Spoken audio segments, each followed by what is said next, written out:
Welcome back to TradeDelicious Live. It's morning briefing. It's 8:30 a.m. Let's get into a little bit of morning briefing. This is a show where both John and I, we're going to debate different positions. We're going to talk about some of the fundamentals, and we're going to get you up to scratch with everything that you need to know. 19th of June. It is just gone 8:30. It's 8:31 a.m. British Standard Time in sunny Britain today. Beautiful weather in Britain today. Beautiful. Ooh, look at that. Yeah. That's a surprise. I know yesterday as well, it started off great, turned really cloudy, and then I was just worried that it was going to rain because I put some washing out on the line. And I was worried it was going to rain. It was cloudy, typical British weather, I'll be like, it's definitely going to rain. So, you know, when you're just sitting and every 10 minutes, I'm just poking my head out the window, just making sure it's not raining. Because I just hate the dreaded moment where you've got to run out there, get your Crocs on, run out there, get the washing in. So I was really paranoid yesterday. But today's blue skies. I don't know why I've just explained my situation with washing, to be honest. But Welcome to the home of retail trading, where John shares his anxiety with putting the washing out. You don't see that on the day in the life of a trader, do you? You don't see that. You see them usually getting the Audi R8, go to the Costa drive-through, and then into their fancy offices. They don't know what it's like to have the washing out on a dry day and it's still rain. They check the weather report, you check the radar, it said no rain, and it's still rained. They don't understand. Yeah, they don't understand the washing machine life and the drying life, I tell you. I love it. I love it. But John, good morning to you. Good morning to everyone in chat. I hope you're having a fantastic day. Russell, Jan, Michael in here super early as well. Paul coming in with a good morning, one and all. No quote of the day. No quote of the day. If anyone's seen Musclay, we've got to figure out where he is because today non-existent. So I hope you're all right, Musclay. Waiting for the quote that is not here. Andrew's popping in and saying, hello, Andrew, welcome in. Did you watch any of the Euros yesterday? I did a little bit. I watched the Portugal game last night. I'm finding myself trying to stay away from the TV in the afternoons because I think if I did try and put it on, I would watch the Euros all day. So yeah. So Portugal. I watched the Portugal game last night. Have you been watching it? Would it be a bit late for you or no? Or? No, so the early games will come on 9 p.m. my time. I didn't yesterday because yesterday I featured on the Fivers stream, jumped over to their live trading floor and spoke nothing but macro. So I think I pretty much bored everyone out there on that stream. I pretty much bored everyone. But no, I watched the overnight goals in the morning. I like to keep up with Portugal. Portugal got lucky. I mean, it didn't look pretty. Yeah. It didn't look pretty. No. Turkey scored some absolute bangers though. But I won't talk about football too much because I know you guys are here to talk about trading. We're here to talk about price movements, and we're here to understand a little bit about what's going on. So before we jump into some of your analysis that you got here for us, John, I noticed a couple things. One, Ferrari have just announced an electric vehicle, €500,000. €500,000 for an electric vehicle, Ferrari. Chat, I'd love to know your opinion on that. Nothing more. Nothing else needs to be said. I think John's shake of the head pretty much tells you his opinion on that. And then the big one as well that's just happened only... my time on my calendar's wrong, but just gone by CPI for the pound. Hit the 2% target. We hit the 2% target. That's going to be an interesting topic. I'm sure we're going to talk about that in a little bit, but what should we run through first? I don't mind talking about some big moves in Canada if you want to jump on to Canada first. Yeah, let's do it. I like to kind of like to do a little bit of background research and just every week I'll have to take a look at the commitment of trader reports. I know a lot of people think that COT reports aren't very useful when it comes to trading, but I use them in a way where I want to look for extremes in certain markets. And there is a big extreme coming in on the Canadian futures. So I would like to kind of go over this a little bit. This is just a futures chart of Canadian dollar futures. So basically it's the opposite of what you would see on dollar CAD essentially. And we've been in this range for a while now. I think we covered it in the show a few weeks ago where I was talking about playing the range of dollar CAD, and maybe if price stays above the 136 we're going to see a couple of rallies. But we've stayed in this range for a long time. Now, what's interesting to me when it comes to the commitment of trade report, so just down here, just to kind of give you a little scope of what's going on, the red line are the commercials. They're in the market for business purposes. So they're looking to hedge risk essentially. Then you've got the green line down here, which is the non-commercials. Non-commercials are more like your hedge funds, your traders, your large capital within the market that are looking to profit from market moves. And then the blue line is the non-reportable, so we don't really focus too much on what they're doing. But essentially, when you have extremes within the commitment of trade reports, that's when I really like to take considerable note of it. And the one extreme that I've seen here is the fact that the commercials are buying extremes we haven't really seen since 2017, which is quite a big deal, really. I usually look at commitment of traders over a period of 6 months, 18 months, and 36 months. 36 months being sort of a larger extreme. Obviously, 2017 is a while ago. So seeing commercials buying at a rate that they are is quite interesting. I did see a report as well yesterday where the influx of foreign investment into Canada almost like I think like 10x recently, which I thought again was quite an interesting thing to look into. I know the Canadian economy not right now isn't really running that hot, so whether they're trying to boost it in different ways, foreign investors seeing it as a good play at the moment, not too sure. But commercials buying at this rate is telling me there's a potential here for CAD to get a little bit stronger. I like to see the fact that the non-commercials are doing the opposite on an extreme side as well, because they're technically trend followers. So they're going to increase positions at the wrong moment, really. They're going to increase positions when the market is nearing a top. And if I look back to sort of 2007, this was a good example where we had an extreme of non-commercials selling aggressively and commercials buying. And obviously, 2007 leading in 2008 was a big year in financial markets, but huge move there. The most recent time, if I look at the sort of 2017 move, the non-commercials weren't selling as aggressively as they were, but we did see a decent rally. This is a weekly chart, we have to remember. So a move from sort of the 0.73s all the way up to the 0.82s is nearly 1,000, no, it's 900 pip move essentially in the market, which we can use to trade swing trades on that. We could look at day trades on kind of those kind of moves there. But if I look at the non-coms, we haven't seen this since 2007. So I've got a good feeling that there might be a big move coming on the Canadian dollar. The only downside to using COT reports is you don't know timings of things. They're lagging a week behind. So you don't really know. It's not a signal as in, okay, we've got a rush to buy CAD today. We don't use it like that. It's just a sentiment indicator for us, telling us what are the players doing in the market. It's also could be used in a word in a almost like a fundamental driver as well, because if commercials are in it for business purposes and they're looking to hedge risk, what do they know that we aren't seeing? That's what I kind of like to look at it for as well. A little bit of a sentiment indicator in that sense. So I really like the idea of potentially looking for CAD longs. To be honest, some of my strength and weakness analysis this week, I'm looking at CAD longs. I've been talking about sort of CAD yen opportunities this week. I've been looking at sort of other opportunities. I am currently short Euro CAD as well, but that was more from a sort of, again, strength and weakness. Euro was weak, CAD was getting a little bit stronger. I didn't really use the commitment of traders for that sentiment because, again, you're using weekly charts when it comes to COT reports, so you do have to use them a little bit carefully. Again, just this is why I like to blend the macros and the technicals together. Technicals is your timing. Technicals is what's going to get you into your move.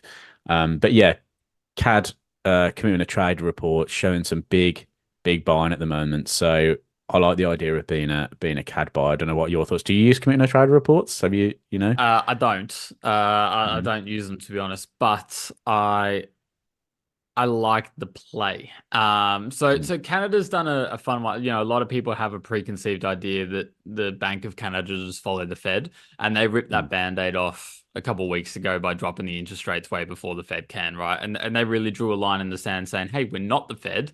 Yes, we're affiliated. Yes, we're like our economies mirror each other and we trade a lot with each other, but we're not the Fed and we have our own thing." And I think a lot of the market is starting to realize that and start treating it a little bit differently, where the Fed is this leading indicator for the rest of the world. We've already seen, you know, what, four major banks decrease interest rates, even though some of them I don't think they should have.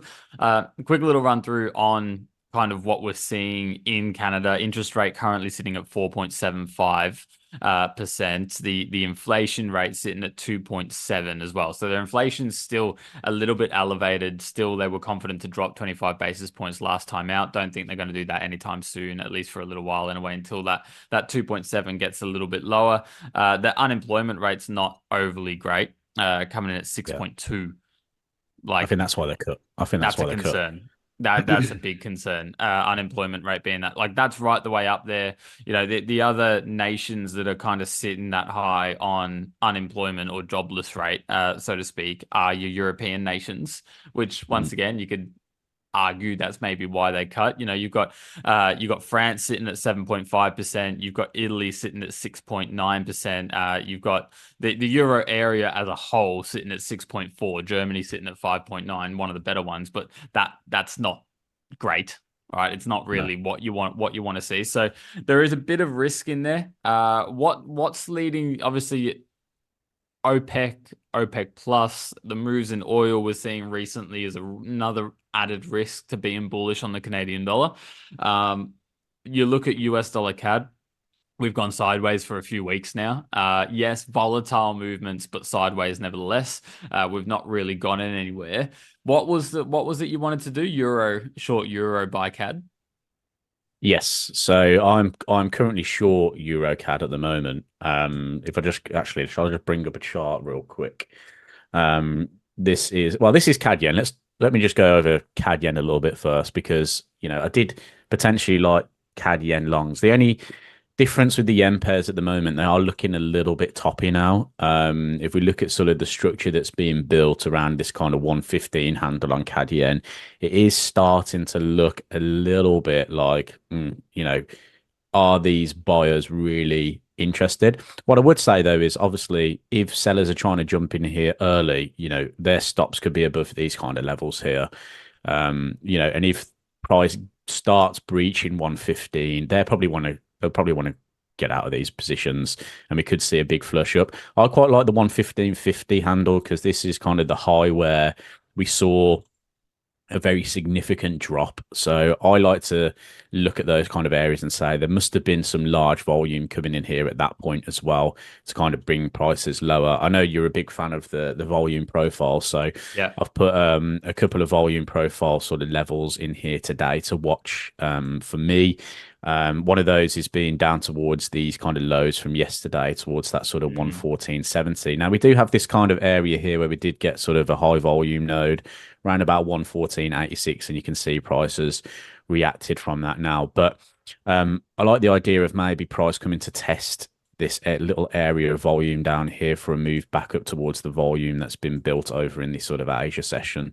So that's my yeah, kind of play here on CAD yen. If we breach this daily low here, then we're probably going to see lower prices. So I'll probably stay away from it a little bit, maybe try and have a little look at sort of the bias at that point, whether I need to kind of change my mind. Maybe we're getting a bit of a bigger pullback at that point. So that's one of the kind of opportunities that I'm looking for. The other one, like I said, was Euro CAD shorts. I did get a message yesterday. We kind of missed the message actually in the chat yesterday about Euro Aussie shorts, and they would have been really good yesterday. But yeah, I liked EuroCAD. Basically, I am short from this volume zone up here yesterday. I actually just traded the rejection and put my stop loss above volume there, and I'm looking to try and target this pocket of volume down here, which was that sort of consolidation in the market at the moment. So I think if you're like, trying to get back on this type of move right now, again, you've got a large sort of accumulation going on here on EuroCAD. I still like the downside play here. So, if you're looking at it from a day trading point of view, we're going to have overnight volume all the way in this area here. If price can hold that, then that could be a good idea to be on the short side for the day trading idea. Would I swing trade this right now? Not unless price got back up towards these kind of swing highs here, because I just think your risk reward value's gone at the moment for that kind of trade. Oh, what I would say though is mind your spreads on day trade in these type of markets. Spreads can be quite high on cross pairs, so that's the one kind of thing that I would say about that. But just kind of talking a little bit on dollar CAD, how will that shape dollar CAD? We are trying to, this 136 level was held quite confidently in the end by price. Market participants really held that level. I like the idea of playing the sort of overall range. I did think that all this accumulation of volume underneath would have been tested due to the volatility of the news events that we were seeing at the time, but just didn't happen. Price held that 136. Big area up towards 139 could be where the sort of turning point is for price.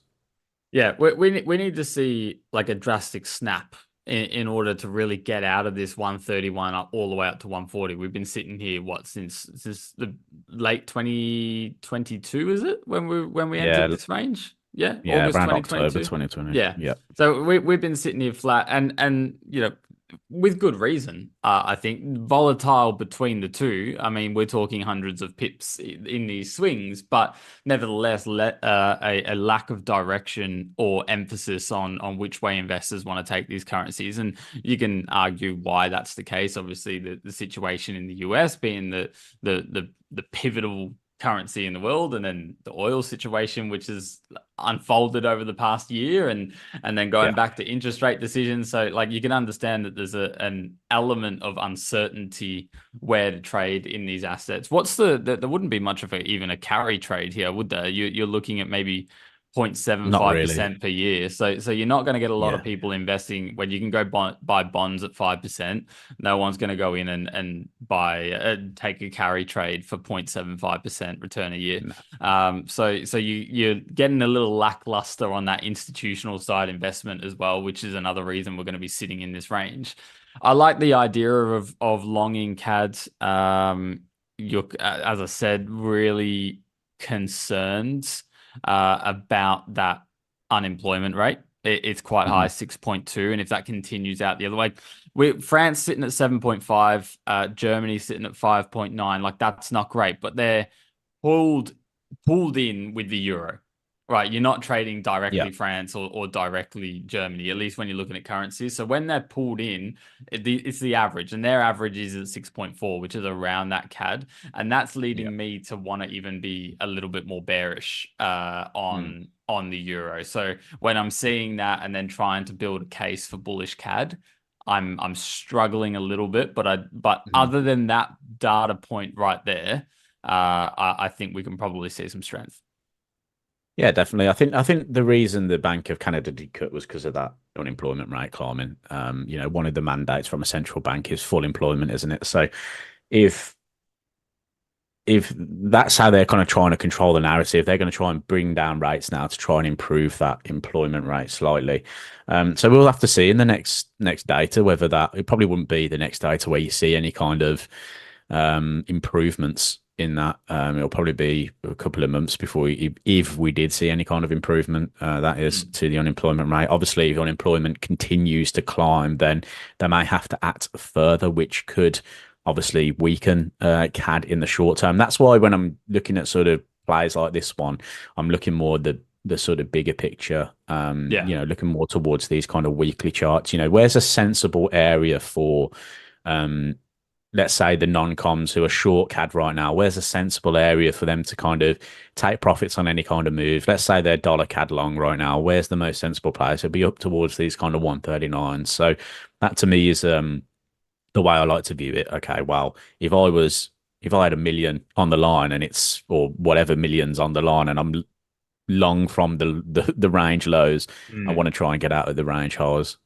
Yeah, couldn't agree more. And I think you will see a lot of that. I've just seen Steven's popped in, said he's late to class. Not good enough, Steven. Get here on time tomorrow, please. But no, don't be silly. Welcome in and welcome everyone else who's joined throughout the day as well. He sent a message saying McDonald's buy on the daily chart. He sent an asset, an individual equity, which I haven't looked at the chart. But what I do know about McDonald's is they're upsetting a lot, and I mean a lot of their franchisees. They're trying to cut the prices with the whole inflation. They're copping a lot of sticks, so they're trying to bring out these value cheap $5 meals, which McDonald's used to do, and they're succeeding in bringing that. But what that actually costs, it doesn't cost McDonald's anything. It costs the franchisees. Franchise. And the problem is, if you upset your franchisees, they're not going to open more businesses. They're not going to want to continue to business with you. And when you've got other lucrative franchisee models coming through, GYG here in Australia, that there it's a little bit. So as an investor, I'm a little bit risk off on McDonald's, just until they stop, upsetting the guys on the floor, who are doing the work, and in the Fred. And that's a global thing, by the way. That's not even just in the US. That's all around the world. They're upsetting those franchisees. It would be a miss if we didn't touch on it. CPI 2%. Are you happy? Are you sad? Are you neutral? How do you feel being British? Um, I don't know about anybody else in the chat from the UK, but I'm not really feeling it in my pocket yet. My weekly shop has gone up a little bit, which is still fairly annoying. I don't really shop in the big expensive supermarkets, to be honest. But Mm. one of my shop has gone from being around 40 to 50 pound a week up to 80 pound a week right now. So it's definitely, and that's just household of two, by the way. That's not like Yeah. four people, or people with a family or anything like that. So I don't know how they're being impacted by that, but I'm not really technically feeling it in my in my pocket right now. That's, But I yes, guess that's, that's well, I guess one of the things that a lot of people forget is CPI being low at 2 doesn't mean we're going to reverse the growth that we've seen over the no, past 12 months, right? You need CPI to be negative for us, for those prices to come back down. It's just mm, not growing as much. So when governments are celebrating that we've got a 2% CPI, it might be this, yeah, we've done a 15% move over the past 12 months, but we're celebrating 2% growth on top of that 15%. So just 15%. so everyone's aware, your prices at the shops aren't going to come down. They're still growing by 2%. That's not Yeah, going to, unless you get CPI negative, those prices are going to remain where they are. And there's a good chance that they are going to remain where they are. Yeah, I haven't had a chance to look at the sectors yet, but I did see food prices and whatnot were coming down a little bit. That's good. But yeah, so yeah, like I said, it's the government are probably going to use this as a big win. Rishi's probably going to get back on the bandwagon again now and start be like, look, it's coming down, X, Y, and Z. Bank of England are going to be a little bit happy about this, but the Bank of England can't pull the trigger until the election's done. Um, so they need breathing room, I think, because I'm of the ilk that Labour are in, and I think the market needs to start pricing in a Labour in, Mm. um, and I think that could be a bad thing for the pound right now. But I won't go into too much detail No, well, it's why that showing your is. political But hand here, John. no, I'm not sure. No, Well, no, I'm generally like when it comes to sort of, I'm I could get onto the political sphere, but like I'm one of those, unfortunately, that I just don't believe that politicians are in the game to help people. I think they're in it to help themselves, to help their own careers. The Tories have been in for 14 years, and what's happened? There's more food banks more than ever, X, Y, and Z.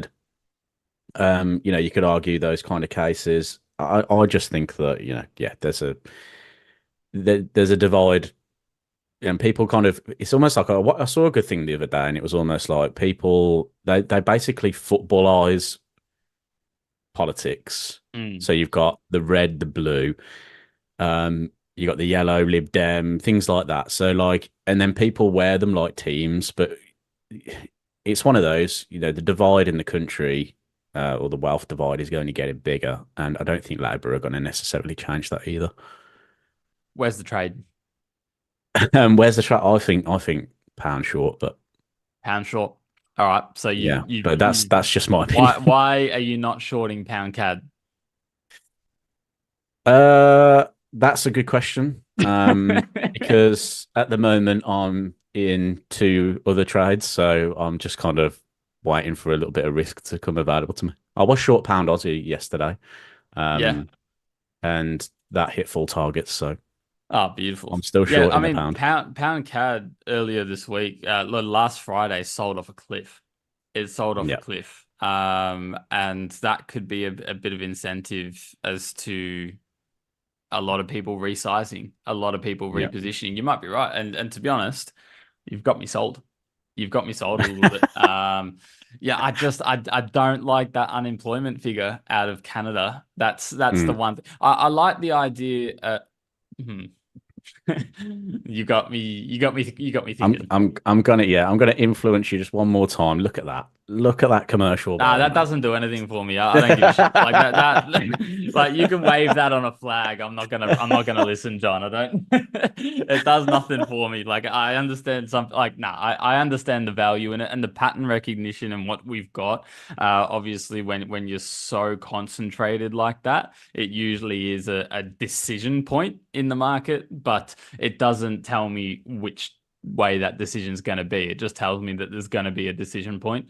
And that's kind of what I'm waiting on there. And I touched on you just quickly just before we went live. I was having a chat with a macro guy and his play over the next few months, because we spoke about this yesterday in the Fiverr stream. We also chatted about it yesterday in our trading stream. With the trading macro, it's not these are the numbers, so we should do this. You're also trying to get ahead of the curve, right? You're trying to predict what will happen on probability, but you don't just need to beat the actual data. You need to beat what everyone else is predicting on that probability. Same with trading.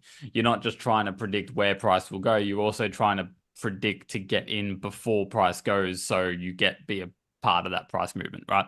Of course. What his outside out, and it's a bit contrarian, resonates with me, is the Fed's unemployment is going to go up through 5%, and the US dollar, the US unemployment is going to go up through 5%, and we're going to see 3 rate cuts through 2025. Not even, we're talking the 7 through 2024 5 months ago, right? Now we're talking 3 rate cuts through 2025. And if this is the case, I can see a lot of US dollar weakness in the near future. Yeah, if unemployment gets above 5%, that's a big turning point for me. I don't know if we bought that chart up a while ago, actually. I can't remember. I might have bought it up before, but unemployment above 5%, the Fed won't want to see that. Reason being is because the last few times it's been above 5%, there is potential of a economic crash. So they're not going to want to see it get to 5%. So there might reset. Part of the business cycle, isn't it? Let's just have an economic crash. Everyone start flat and let's go again. What do you reckon? Again, yeah, potentially. I did see, last thing to leave you on as well, I did see that for the first time in history, the US Treasury interest payments, what they're paying back on their loans, has officially gone above, in billions, officially bigger than the US defense budget. I am not joking. They are paying more money on their interest rate than what they're paying on defense. And this is the US we're talking about. That is huge. Love it. John, I put you on the spot this morning. I said today, you're signing us off. You're passing us on to Will and Rich. So, ladies and gentlemen, Jonathan Kibler. Thanks everybody for joining today, guys. Go check out the Commitment to Trader reports on the Canadian futures. We've got Will and Rich coming up who are going to go over the live London trading floor. They're going to smash the markets yet again just for you guys. Enjoy. Cheers. We're going to make some money today. I'm going to try and make some money today. I've gone through the top-down analysis. All these levels that I drew in is straight. We are trading right within value. Would make you feel much better. They're forecasting a little bit of that. It's been a monster move. So don't worry, Rich. I took it for you. It's going to be a little bit more aggressive than how I go about the analysis. Yeah.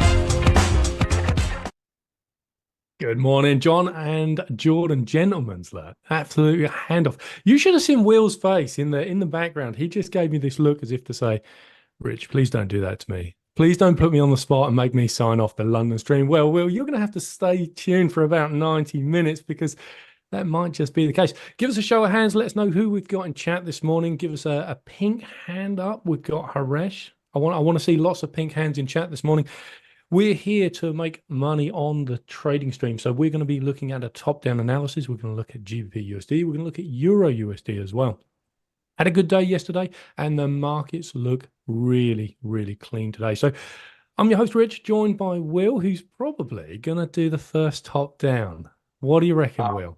Which pair do you want, mate? Okay, that sounds good to me. I tell you what, I'm going to do the Euro as I did GBP last time, I believe. So I'm going to if I grab my screen up now, I've got a bit of a treat for you guys as well. I've got both my trading view and I've got my terminal in front of me for you guys to see today. So if I grab my screen, I'll share that with you now. I just got to hang on. We're just working on this at the moment. At the moment, all I'm seeing is a dark screen. I mean, while you're setting that up, I'm happy to do a top-down analysis. You want to pick EU? You want me to do GU? I'll pick EU.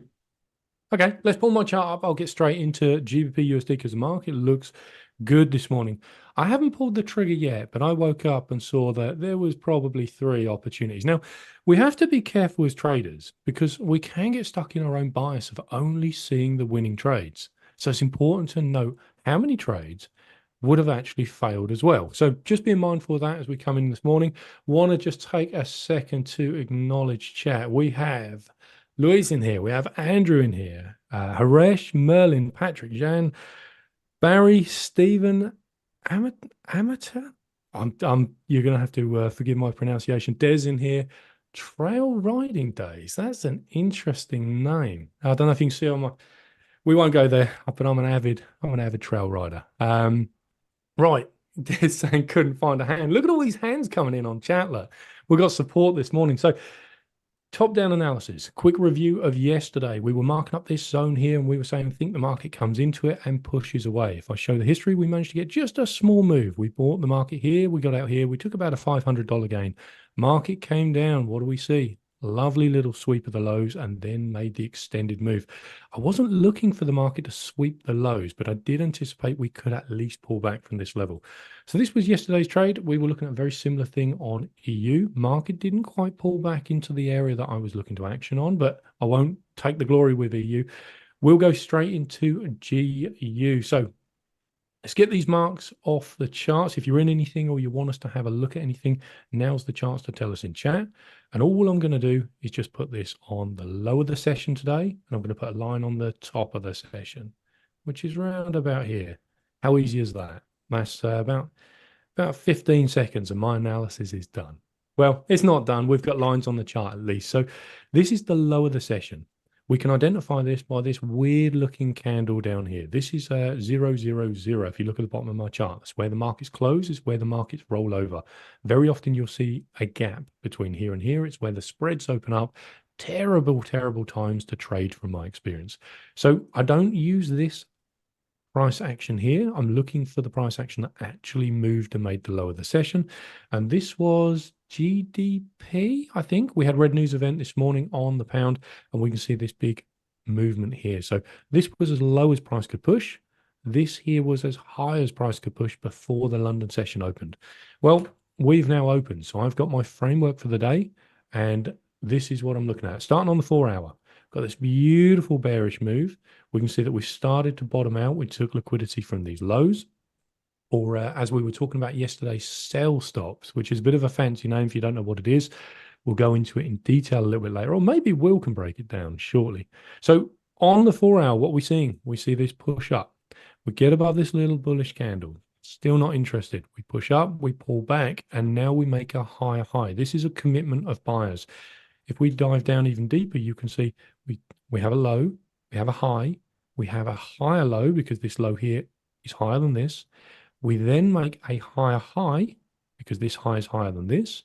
We pull back, make a lower high and a higher high here. So if we jump down to the 1-hour charts, we can see that we have this nice little bullish pattern forming. So would I want to be a seller? I think I want to be a buyer today, but I want the market to drop down just a little bit lower for me to get involved in buys. If we're looking at the 4-hour, I would be interested in this zone here. And the reason why I'm interested in this zone, we get this beautiful big pushing from the 4-hour. We come down, maybe we have a bit of profit taking. The market sells lower, gets underneath this big bullish pressure. We have an attempt for buyers on this bullish candle, maybe some profit taking, then the market just absolutely sells off from this price point. So on a 4-hour time frame, I'm looking for sells within this kind of price point. On an hourly time frame, I'd be looking for buys where this volume started around about here. So let's just go ahead and move this up to here. So I reckon buys around about here makes sense on the hourly charts. And finally, I'll jump down to the 15-minute. And what do we got? Goes bullish pressure. Let's just go out a little bit. Yeah, I'll get involved in this. So I'm going to go ahead and put an alert here. And I reckon if the market pulls back, I'll be looking to buy from this area here. If the market continues, I'll be looking to sell from this area. So I'm going to go ahead and put an alert on the highs and on the lows. But I'm curious to see what you got for us, Will. What you got on EU? Right, okay, can you see my screen? Okay, I'm having a little bit of technical difficulties with my terminal. So you've got my trading view for the moment. Hopefully I can sort that out while Rich shows you his profit and losses while I go and prove him wrong with some sells. So I'm actually seeing sells in the market at the moment. Only short term, buying a couple of pips before some nice daily buys. I am in the long term for buys, I think. So far, I've only briefed over the market briefly, but so far I'm seeing some nice long-term buys, but I want to be looking at selling into a nice discounted position. So as Rich quite nicely pointed out, he's let me have EU. So let's break down EU for you guys. So as you can see here, we've got this nice downwards push here, down into this beautiful little area here, this low here. So it's taken this nice little liquidity point here. It's taken that low, 2 nice rejections on the 4-hour, and price has turned around and started moving back up. Now, as you guys know by now, I like to look at my imbalances as potential long-term targets. So we're on the 4-hour, and as you can see, it would have been one of my targets, and likewise around up here somewhere. Now, if I grab my fib, and this is purely just to find areas that I'm interested in, then I'm also going to be looking around this area here, because that is the my sort of golden zone. That's where I want to be moving into that sort of 50% fill of this entire leg down. So around about here, I feel like price could be pushing to before potentially moving further. Now we do see that we've got this little sort of consolidation area here before we had this massive push down here.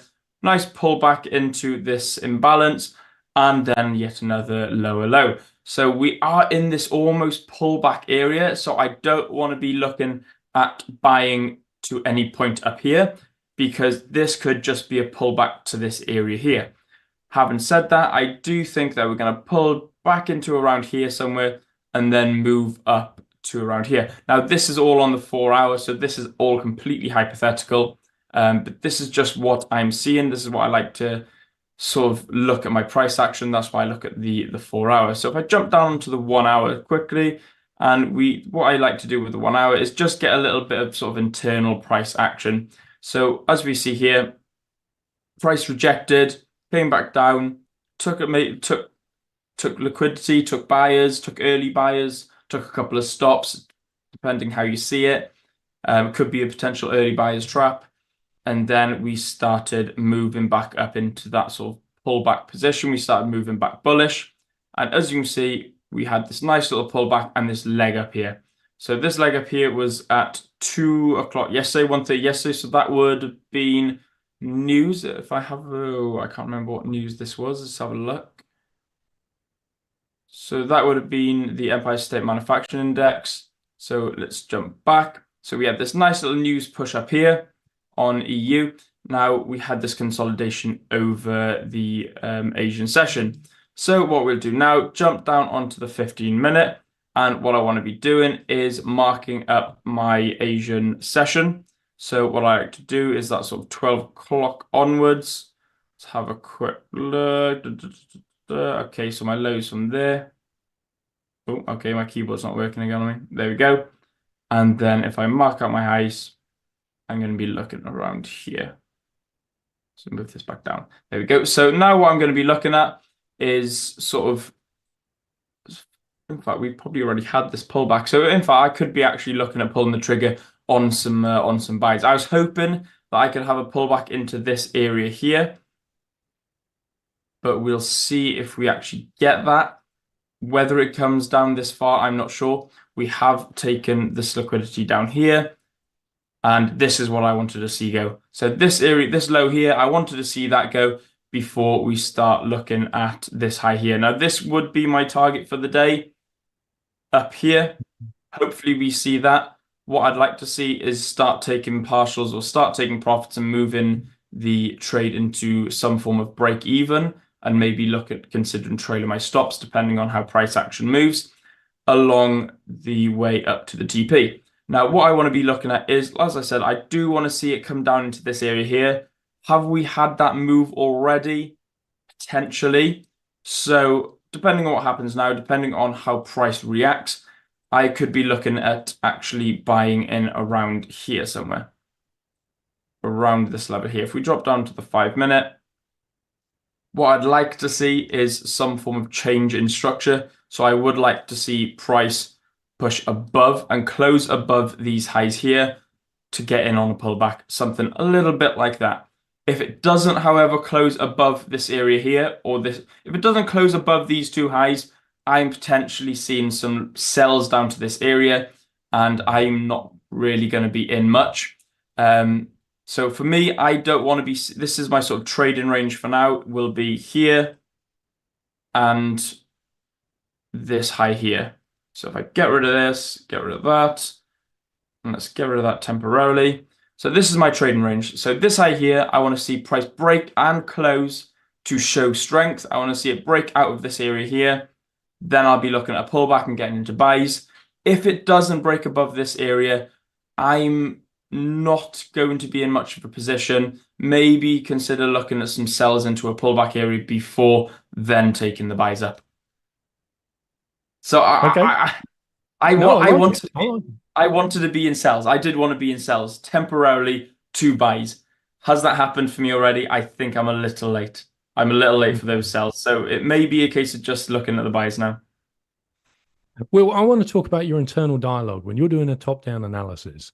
How close, when you're talking like on stream, how close is that to what you would do on your own? Like that voice inside your head, are you talking to yourself the same? It's pretty close.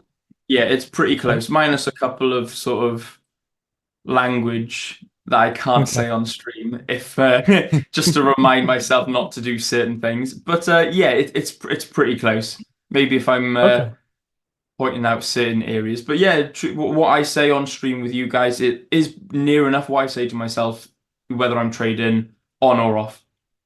Okay. I'll tell you what I'll do. I'll pull up my charts and I'll give you a little insight as to kind of where my mind goes when I'm doing top-down analysis. So I like to do the top-down much the same as I do it on the stream. Now, on the stream, I'm trying to organize my thoughts a little bit clearer so that I can say, okay, this is an area, this is a zone. But when I'm off stream, what goes on inside my head, I have this little voice and it's very, very different. I can't be alone in this. There must be other traders that do the same when they have that little trader's voice in their head.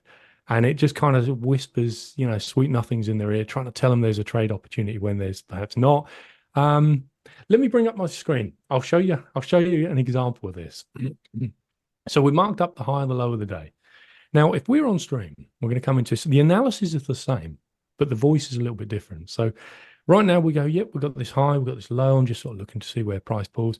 This is the same analysis, but when I'm off stream, that voice in my head, I think it just runs wild in me. So Jordan challenged me yesterday He said, I want you to get on stream. I want you to place a 10 lot trade. Now, I'm going to hold true to that challenge.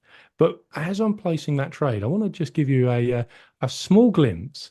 And you might think this Rich is nuts. He's mad as a box of frogs. But I want to give you a small glimpse as to kind of what goes on through my mind. So we've done the top down. I'm going to save you that agony. We're going to look at the 15-minute. And I'll look at this and go, this is my internal dialogue. And it works incredibly well for me. But obviously, I can't do it on stream all the time because you just think I'm crazy. So I'll look at this and say, okay, what we got here then? Right, let's see if we can get a sneaky little move to the upside. Got nothing on the 15-minute. Yeah, maybe we hold these lows. Let's jump down to the 5-minute. Yeah, I like this. Yeah, this looks good. You want to get your trade in here. What do you want to see before you get in? Nothing. Just get in. Just get in. This is going to go up. Go on, get up. Go on. Yeah, all right. We'll go in with our 10 lots here. Why did you put that on? You've just put on 10 lots. You should have, you haven't even got a stop loss. Go down to the 1 minute. Maybe it'll give you more information. Actually, it looks quite bearish. Maybe I should just close this. So I have this internal dialogue that's always kind of running its, I guess it's kind of ran by emotions, and it doesn't always make logical sense.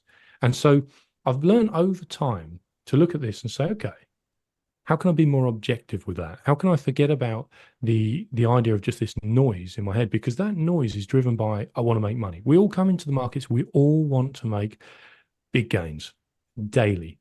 I'm going to challenge chat. If there was a single person in here, if a trader could come on and say, hey, guess what? I make 10% a day, every day. I've done it for years and years and years and years. My drawdowns are never really bigger than 1 or 2%. I don't think there's a trader in here that wouldn't be like, can you show us what you do? So we're fueled by this idea of making money, fear and greed. It's a balance between the two.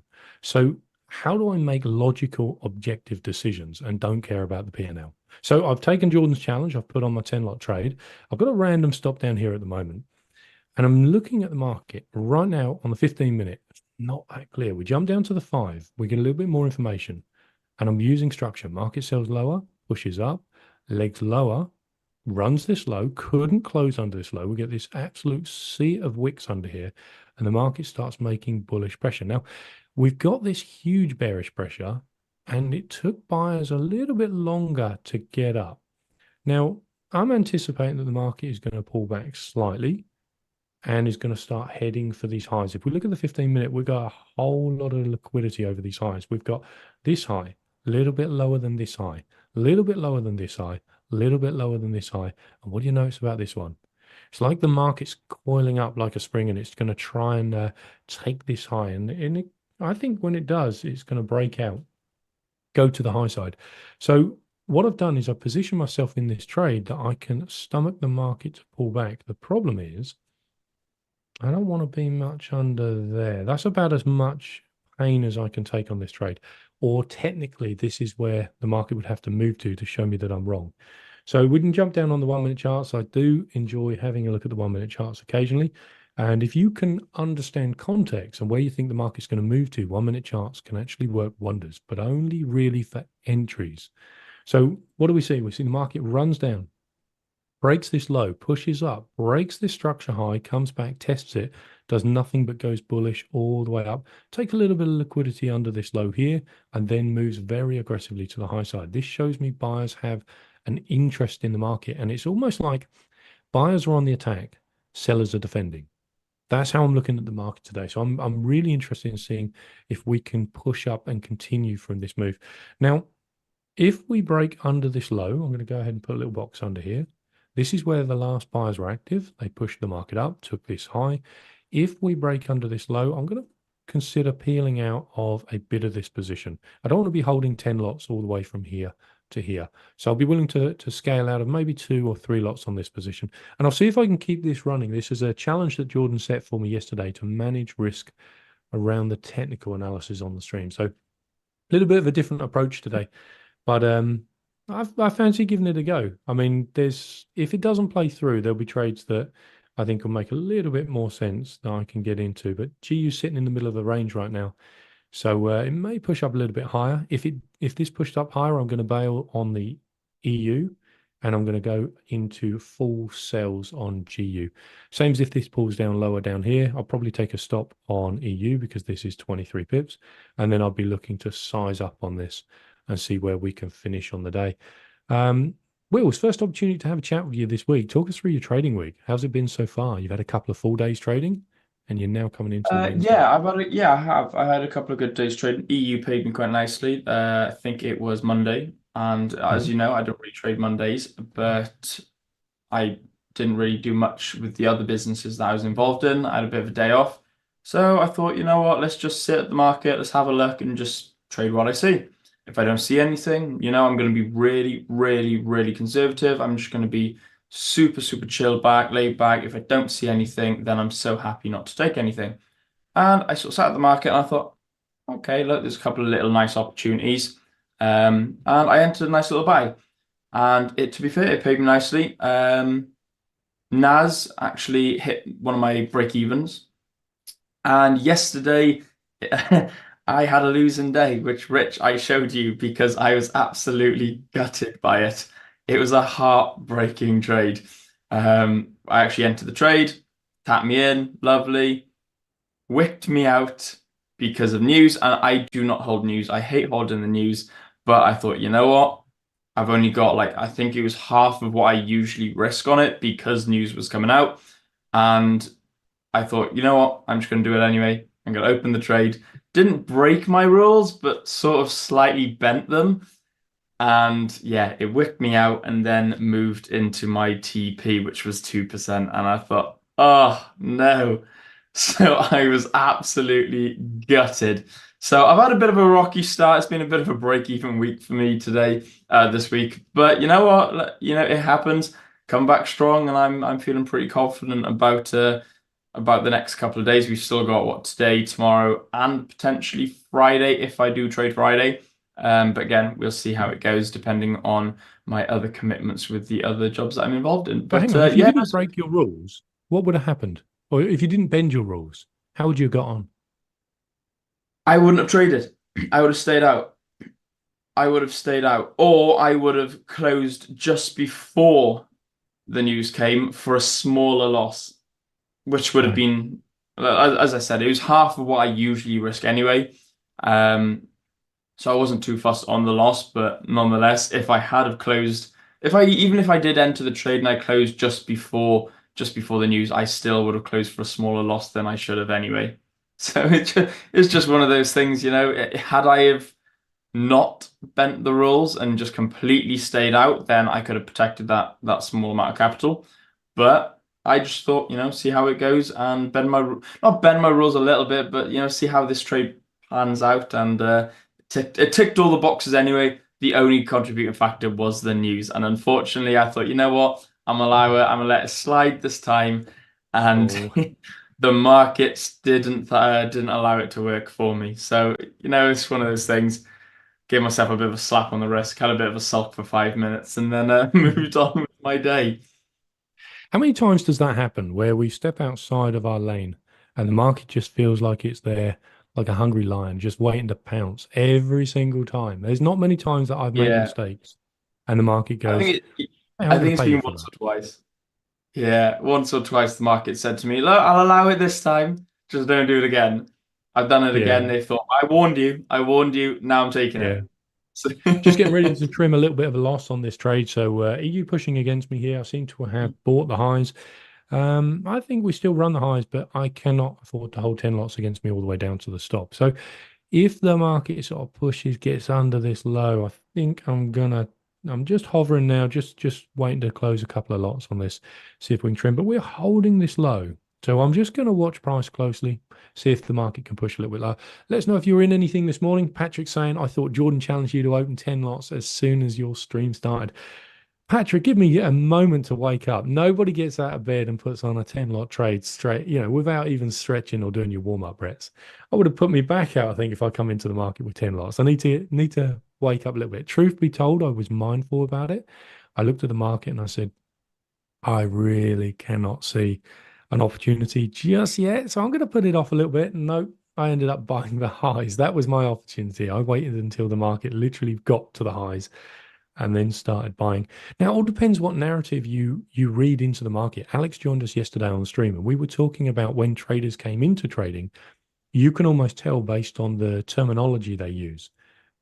because they were taught certain concepts based on what was trending at the time. And we were talking yesterday about how a lot of these concepts all feed into the same trading approaches. You could use fib pullbacks, you could use fair value gaps, you could use smart money concepts, you could use ICT, you could use supply and demand, you could do all sorts of stuff. But the majority of the time, normally ends up traders buying and selling in the same kind of places, which in my opinion normally means that their stops are put in the same kind of places and they become targets. So my trading started to take on a different form when I said, I don't want to trade like this anymore. I want to trade when I see markets start to move and not make sense anymore. That's when I started making profit. When the market didn't make sense to my typical education, I would say, well, what's going on here? And it was that I started to fabricate a narrative and a story, and I started to trade that and say, okay, this makes sense to me. So a great example of this could be a change of character, where the market is going to push in one direction, it's going to trend, and then it starts to bend over. And, they say the trend is your friend, but the trend is your friend until it ends and starts to bend. And when it bends, you force in. There's so many different ways that we can look at the market through technical analysis. And I've spoken about this before on stream with the auction hall analogy. Nobody wants to be left buying the highs. So take this trade, for example. Look at this. This is a great example of it. So I'm the guy that come in today and I decided to buy 10 lots on this high. What am I thinking now? Markets came down, wicked this low, and I'm starting to think, maybe I was wrong about this. Maybe I should get out. Maybe I should close my trade. Maybe I should mitigate some of my losses. Perhaps I should peel out my trade. And it's in those moments where I'm willing to make decisions that I think the market is just, I just think it just moves in such a beautiful way that is very difficult to manage to make profits from an emotional bias. When you look at technicals, 2 minutes ago, I was looking at this low saying, hey, guess what? I think I'm wrong. Market looks like it's going to get under this low. I'm going to peel out my trade. Now it's looking like a liquidity run from this low. So we can change our bias so quickly based on what the market does and how quickly it does it. So I like to think of the market is planning journeys. And to get from point A to point B, it's got to go to the gas station. And the gas station sits at basically a place where it can fill up bags of orders and it can move and have that capacity to go. So what would that look like? To move down, it's got to go up. To move up, it's got to go down. And I know that sounds completely back to front, but I started looking at that as a way that, hey, maybe I'm just sitting there and I'm trying to buy every time the market needs to go down to go up. And I've said it before on stream. I think it's pretty easy to be right about a directional move. It's incredibly difficult to time that directional move because I believe that the timing of it is what makes the market really erratic. Like you could say, hey, Rich, you bought the market this morning. Why on earth didn't you wait until this low to buy? Because I had no idea the market was going to move to this low. I formulated this trade idea based on a 15-minute highs and said, I think the market's going to start coming up and running these highs here. It's trying to do it. And this is the difficult thing. I spoke to a good friend of mine, Abeko, yesterday. And I said, how many times has the market, he trades with limit orders, much the same as myself. I said, how many times has the market missed your limit order by less than a couple of pips and turned in your favor? He said, I stopped counting. Similar experience with myself. So it's the timing of the markets I find really difficult. So I have an account where I don't try and time the market. I have an account where I leverage and time the market, and one of them does a lot better than the other. So it's definitely a lot of different approaches that we can do with the market and how we read price action and how we participate in it. But you'd have to go back and look at like how many times has the market wicked lows and then made the move that you were looking for? Can you formulate a trade idea from that? What would it look like? Where would your stop go? What's your win rate? Where do you take profit? Entries in the markets are easy, like really, really easy. I can pretty much set limit orders up and be like, yep, they're my entries. Stop losses, secondary, they're quite easy. Take profits. Oh, take profits is so difficult. 6 years of being a full-time trader, and I'm still trying to figure out where to take profit. Will, do you have similar problems to this, or am I on my own in this one? I do, yes, but I don't as well. I used to struggle really bad. I used to struggle, and I used to be very much, I want to make X amount of percent. I don't care where the TP is. I want to make a 2 hour trade. I want to make a 3 hour trade. And I would just put the TP to wherever I'd put my stop loss below the significant point of interest I want that low to be. So like if it's a low, if it's a certain point that gives, like you say on stream, Rich, that point where it gives you information about your trade. So I know for a fact, or I know that I want to see trades move completely against me if it goes through my stop loss. I know that I'm thinking to myself, okay, that's telling me something about my trading if it runs my stops. If it closes below the low, if it runs below the low, have I entered too early? Have I entered at the wrong point? It tells us that. I know that in my trading because that's what I backtested and that's what I'm using at the moment.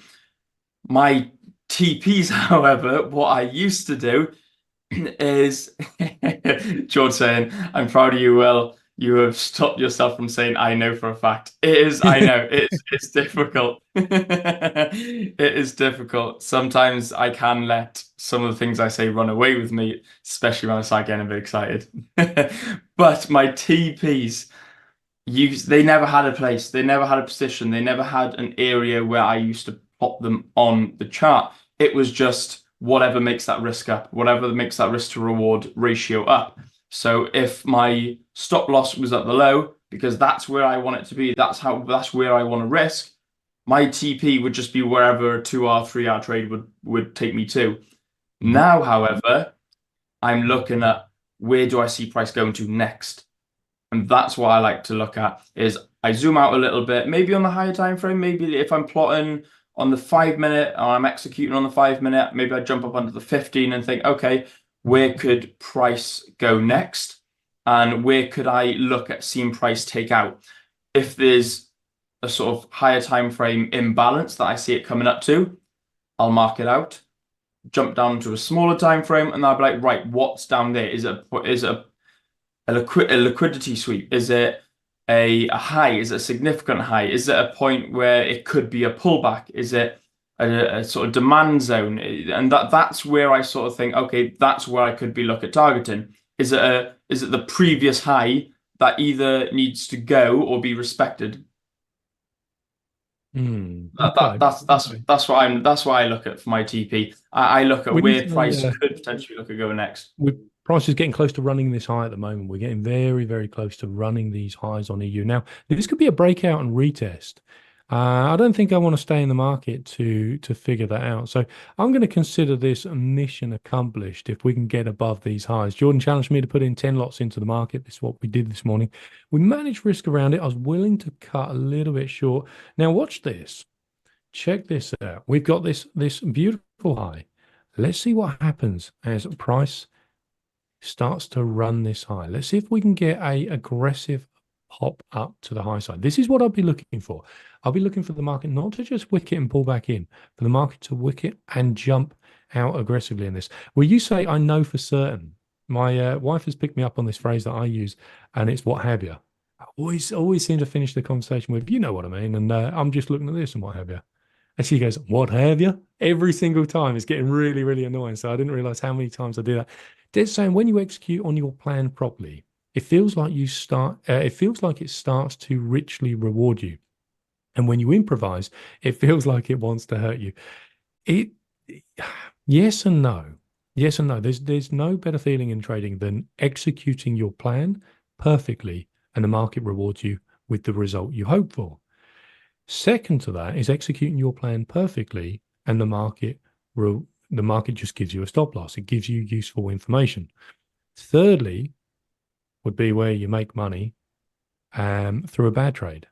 That's a horrible place to be. And I know that sounds like a good problems to have, making money through bad trades. I would rather lose money through bad trades. The pain of that makes me learn so much quicker. If I keep getting rewarded, if every time I come to the market and I'm trying to steal a few pips and I get rewarded for it, what do you think that tells me on a subconscious level? Hey, this is the right way to go. I've made money. I got paid today, And I did it on just a random analysis or a random trade. That's not a position I want to be in. I want to back up the behavior patterns that helps me become a better trader. And there's only two things that are going to do that. Number one, knowing I execute my plan flawlessly. Number two is where the market punishes me for stepping outside of my plan. Like every time I step outside of my plan, I want to be completely and utterly wrong. I had an 85% win rate, and I was steaming it. My equity curve looked like just this beautiful mountain ridge that you would just climb, and it was going up and up and up, hundreds and hundreds and hundreds and hundreds of trades. And then overconfidence got me, and I felt like the guy that couldn't lose. And it was that time when the market said, got a lesson for you, and what have you. And next thing you know, I took a monstrous loss and I wiped out like 2 weeks of gains. And it took me 2 weeks to make back those gains because I stepped outside of my lane. So those are the lessons I want. Cheap lessons early on. I'm not trading $2-3 million of funding capital or personal capital. Not yet. And I'm never going to get there if I don't learn these lessons. So right now I've got the opportunity to learn these lessons as cheaply as possible. Little mental hack for you. You buy a 100K challenge account and you risk 1% on it and you go, just lost $1,000 today. No, you didn't.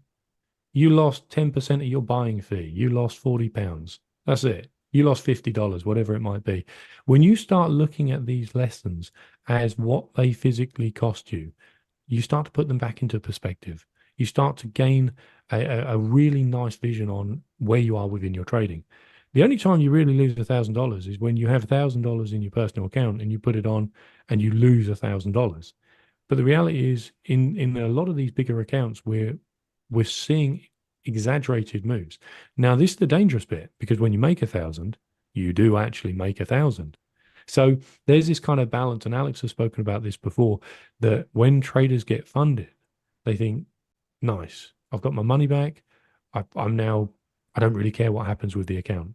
And that's the wrong mindset, in my opinion. You want to think about, how can I be in the market sustainably? How can I manage my risk? How can I take small pieces out of the market? So, Kat, you've got really good questions. Say, take profits. Do I prefer fixed take profits, 1-to-1, 1-to-2, 1-to-3? Or do I look at price action to take profits? So when we're talking 1-to-1, 1-to-2, 1-to-3, what we're saying is that I'm risking $1,000 to try and make $1,000. That would be 1-to-1. So I'm risking 1 to make 1. When we say 1-to-2, it would be I'm risking $1,000 to make $2,000. So when we see traders go, hey, I just got a 1-to-10 trade, they're saying whatever they risked, they made 10 times more than what they were willing to risk. And typically when you have a higher risk to reward strategy, so anything higher than a 1-to-1, a 2-to-1, your win rate will drop, because effectively you're putting 10 marbles in a bag and you're taking out, say, 3 blue and adding 7 red, and you're saying, well, the probabilities of the market going 10R are statistically so much less than the market just going 1-to-1. So for me personally, I like to go for smaller take profits because I then have a higher win rate. And if I have a higher win rate, I can risk more.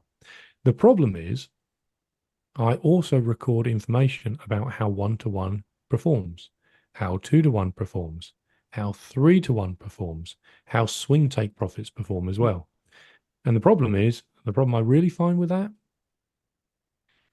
the higher take profits perform the best. They make more money, but the drawdowns are bigger. The drawdowns last longer. And so therefore, I have to have a question. Do I want to make 10R a month on a 1-to-2 risk reward and risk 1%, for example, which is 10% gain a month? Or do I want to make 5R a month at 1-to-1, but my drawdown was only half of bad, and I can now risk 2% a trade? So the same result, I make like 10% in a month, for example, but I have a lower win rate.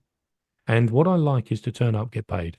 I don't like to sit there and go through 10 losing trades in a row.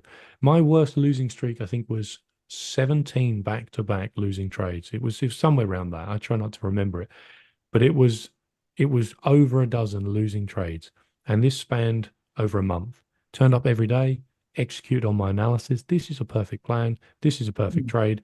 I've backtested this. This is going to make money over the next 100 trades. And it just fell through the floor. The market just gave me stop loss after stop loss after stop loss. And so what I was able to do during that time is look and see, well, what if I went for a smaller take profit? And I actually found that the result was a lot better when I took a smaller take profit. So even the trades that were failing to go 2-to-1 or 3-to-1, they were going 1-to-1. And I sat there and I thought, you know what? I'm in this 17R drawdown. If I would have gone 1-to-1 on my take profits, I'd only be down 7R. And I'm like, that's something to consider. So since then, I've managed to rework my my trading approach. I've adjusted my entries. My take profits very often are lower than 1-to-1, but my win rate is high enough where I still come out with an average profit. And I probably get close to 4 out of 5 profitable days per week. Not on stream, not necessarily, because Jordan baits me into trading 10 lots. And but yeah, when I'm off stream, when I'm a little bit more patient, when I'm willing to go at negative risk to reward and maybe split this trade up and say, hey, do you know what? I'm going to go in rather than 10 lots right here. I'm going to go in with 2. When the market gives me more information, I might add another 2 here. Oh, market's now pulled up here. All of a sudden I'm up, you know, $60, $80, $90. Let me peel a little bit off. So I like to go in with smaller orders and be able to work those in with what the market's doing now. So it all depends. It all depends what kind of trader you want to be. Are you happy taking 1-to-1, 1-to-2, 1-to-3, 1-to-10? Will looks like a man that wants 1-to-3, 1-to-5, 1-to-10. It depends. When I first started, I wanted 10-hour trades all day long. Every trade I entered, I wanted to be a 10-hour trade. I wanted like 50% a month, you know. And I think we all get to that stage, especially when we're learning. We all want to be greedy. We all see those sort of TikTok influencers making millions in trades, and we're all thinking, yeah, I want a slice of that cake.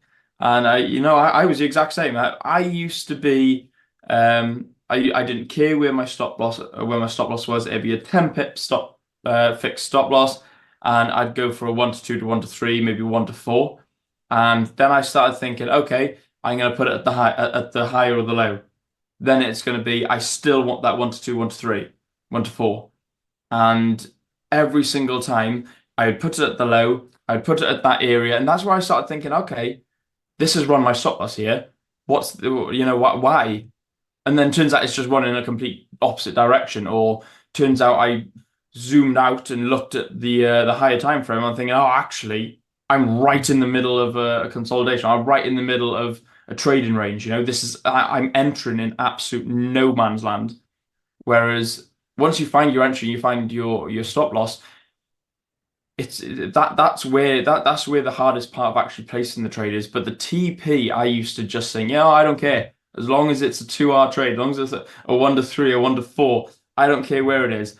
And then I started thinking, oh, maybe I'd hit break even, because I've always been somewhat of a break even sort of trader. I've always moved my stop loss to break even. I've always sort of moved my stop loss into some form of profit, out of pure fear that I didn't want to go into drawdown, out of pure fear that I didn't want it to hit stop loss.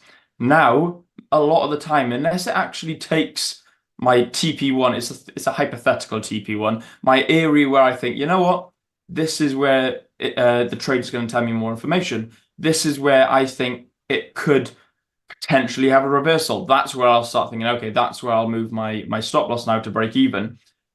Where I actually place my TP is where I want to see the trade go to. That's a 1-to-1, it's a 1-to-1. I try not to go less than a 1-to-1. But that's me personally. I know Rich loves it, so I'm trying to tread on eggshells a little bit when I'm slamming minus sort of risk to reward. No, I like it. Like, it's good to have a different opinion. I absolutely challenge it.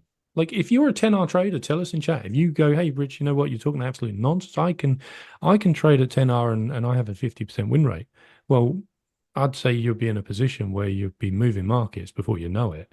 If you had a high win rate and a high risk to reward strategy, it's like having a fast car that's reliable. And okay, I know that it's on the back of the talk about the electric Ferrari, and I'm not even going to get in there and go into that because I'll be off on a tandem about it. But I don't think you can have both. People want to have their cake and eat it. Well, if I was a 2 pip trader, I'd have taken profit already. Now my job is, can I make 2 pips more often than I keep losing 10 pips when I'm wrong? And what does it feel like to have a good, a high win rate? Feels great. When you have, what did I get? I think it's like 35 winning days in a row. You feel invincible. You feel untouchable. You feel like, hey, I move the markets. I understand what happens here.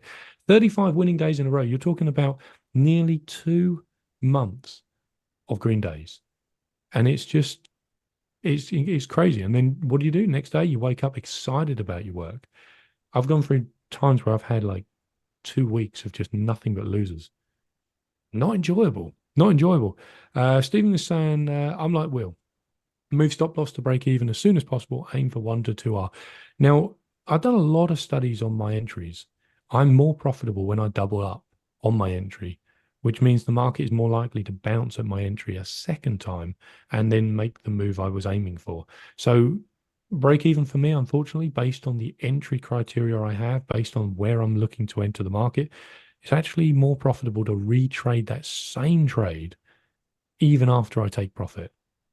Or even if I go, I'm up in profit and then move to break even, that's unprofitable. That actually erodes my edge by doing that. That's super interesting. So would you consider then, if you double up on you, how many times do you double up before you start to think, okay, actually, is this going to run through at some point? So like, would you double up a second time, move into profit, then you move both stop losses to break even, and then you can sort of climb out of the trade as you go up? Or would you think, you know what, nope, stop loss is a stop loss, it's there for a reason, TP likewise, and then you think, it's going to run one of them, I don't care which. Yeah, never move my stop loss. That's really interesting. A don't get me wrong. Depending on what I'm risking on the trade, I think emotions can take over sometimes, and it's good that emotions are there because I think depending on what you're risking, like let's say for example you risk 1 to 2%, and you think, oh, actually this is 2% on the line here with this trade. That's a lot I'm willing. That's a lot I'm going to be risking, especially on a funded account when like you got like a 4-5% daily drawdown, depending on obviously which prop firm you're with. Then you can actually be thinking, oh, actually I'm risking a little bit more than I'd like to here. Either edge out of it, or you can actually move your stop loss to break even. And I think that's where it came from with me. I thought, you know what, I'm risking a bit more than I'd like to here. I'm actually going to move to my break even. And I found there was a profitable strategy in it. And I just started sort of lowering the risk, but keeping the same sort of break even strategy and actually moving my stop loss into break even. I find I enjoy trading that way because it allows it, if I trade 1-2 trades a week and they both hit break even, that's absolutely fine. Maybe I'm up 0.05%. It is what it is. Move on to the next one. Maybe that one hits TP.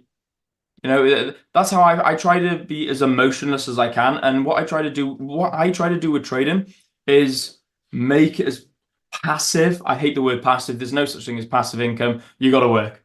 Like it or not, you got to do the work. But I try to make it as passive as I can. I try to turn up, do as little as I can, earn as much as I can. And I find that if I move my stop loss to break even, I actually come into the trade, make it risk free. I can actually just walk away and think, hey, look, I'm either going to make money, I'm not going to lose money. I'm in a pretty good position right now. Having said that, Rich, like you said, sometimes it does come back to break even, takes out your break even, and then it moves back to TP. It's happened to me plenty of times, and I can't tell you how difficult that is psychologically, because you're thinking, oh, yeah, but yes, that, and the other. But I'm so, so grateful for when I do move it to break even. I don't take partials, but it just runs straight through, taking me out of break even, but I would have lost 0.5%. Yeah. I would have just completely run the stop loss. It depends on your entry. Like, it depends on your entry criteria. If you're a trend trader and you're getting in because the trend is up, the market shouldn't come back to your entry. Why? Because it's in a trend. the market should keep trending, right? If you're a trader that says, hey, I look for rejections at price points, I hope there's volume in, the market may come and start rejecting them areas for multiple times. I want to show you something really cool on the charts, hopefully before this wicks up. But before I do it, I'm just going to address chat because we've got some good questions in here. Haresh is saying, I have fixed risk to reward and never play with stops. I love that. That is exactly what I do. I never adjust my stop loss. I have a fixed risk to reward. The risk to reward I use is I record a mechanical risk to reward at 1-to-1, 2-to-1, 3-to-1, and a swing. So an example would be if we're in this trade, this is the trade, this is the entry, this is the stop loss. 1-to-1 would be exactly, if we say 13 pips, 1-to-1 would be 13 pips, 2-to-1 would be 27 pips, 3-to-1 would be about 40 pips, and a swing take profit would be just aiming for this high up here. I like to record all the results and see what's the most favorable, but I also have a discretionary TP.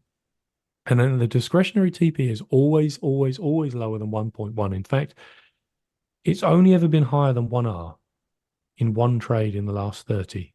That's how many times I'm going, yep, got a quick sneaky rejection. Let's get out of this trade. We got paid for the day. Don't need to be sitting in this noise. But often the market will keep running as well. Des is saying, if you ever hold trades during rollover to accommodate the widening spreads, would you agree that temporarily widening the stop loss is a good idea? I had a horrible experience with that. So if we look at the chart, we looked at this on GU, and I said, if you look at this weird looking candle here, this is where the spreads open. This is where the market rolls over. Now, sometimes this will go down 5 or 6 pips. On this occasion, it went down about 9. Other occasions, this can go down 10, 15, 20, 30, 40. There's no guarantee how far the spreads can open up as well, kind of like news events. Now, I had this really bad experience where I was trading on my personal account and I had a 12 pip stop loss. The market was in profit and I was up 1R because, I was up 1R. And I was trading USD-CHF at the time. So the market had to move 24 pips to my stop loss. I held it over the rollover. I didn't move my stop. The market spiked 26 pips, took me out of the trade. I woke up in the morning. I had a full minus 1R and the trade carried on to 2-to-1 profit. So had I moved my stop loss, I could have managed to stay in that trade and made the profit. The problem was, how far have I got to move it? What if I moved it an extra 10 pips and the market spiked an extra 10? Then I lost maybe 2% in one instead of 1%. So I don't hold trades overnight. Rarely I'll hold trades overnight. If I'm holding trades overnight, it's because I've got a much, much wider stop loss. I'm not interested in sitting in the market overnight because you got all the swaps, you got all that stuff that comes with it. If you can do it, hat off to you, but I think it lends itself to lower leverage, wider stop losses, and saying, hey, the market's got to go 50 pips to hit my stop loss. I'm going to hold this overnight. If the market's only got to go 10, 20, different brokers, different data feeds, you can get wicked out very, very easily. That's my experience on that. Got taken. Yeah, okay, I'm going to show you. Sorry, go on, go for it. I was going to say, this in a minute. I'm quite the opposite. See, I don't mind holding overnight, and depending on, obviously, again, depending on your stop loss size and depending on the trade size, I've had pretty good experiences holding overnight. It's something that I'm looking at considering is becoming a bit more of a sort of couple of day, not quite a swing trader, but holding a trade over a certain amount of days, like 1 to 2 to 3 days. And it's something that I've definitely looked at doing. I've actually had some pretty good experience.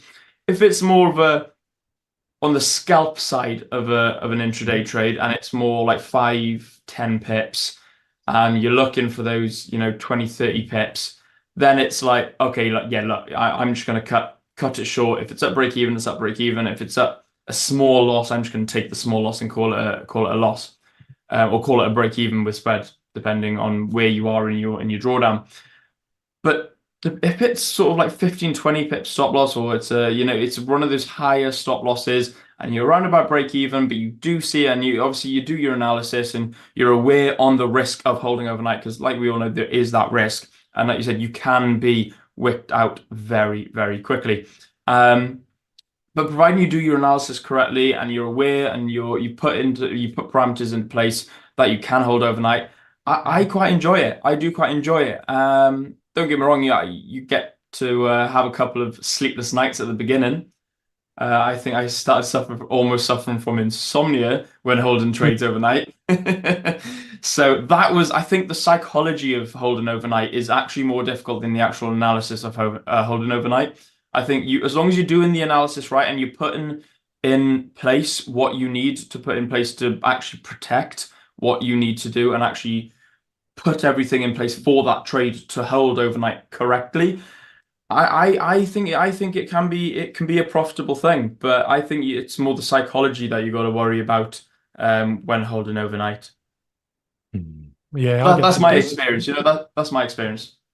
Yeah, I've done it a couple of times, and I come back to the chart the next day. I open the terminal, and you get that moment where it freezes, and then it suddenly prints the next movement, and the anxiety of Oh just yeah, waiting yeah, no, 100%.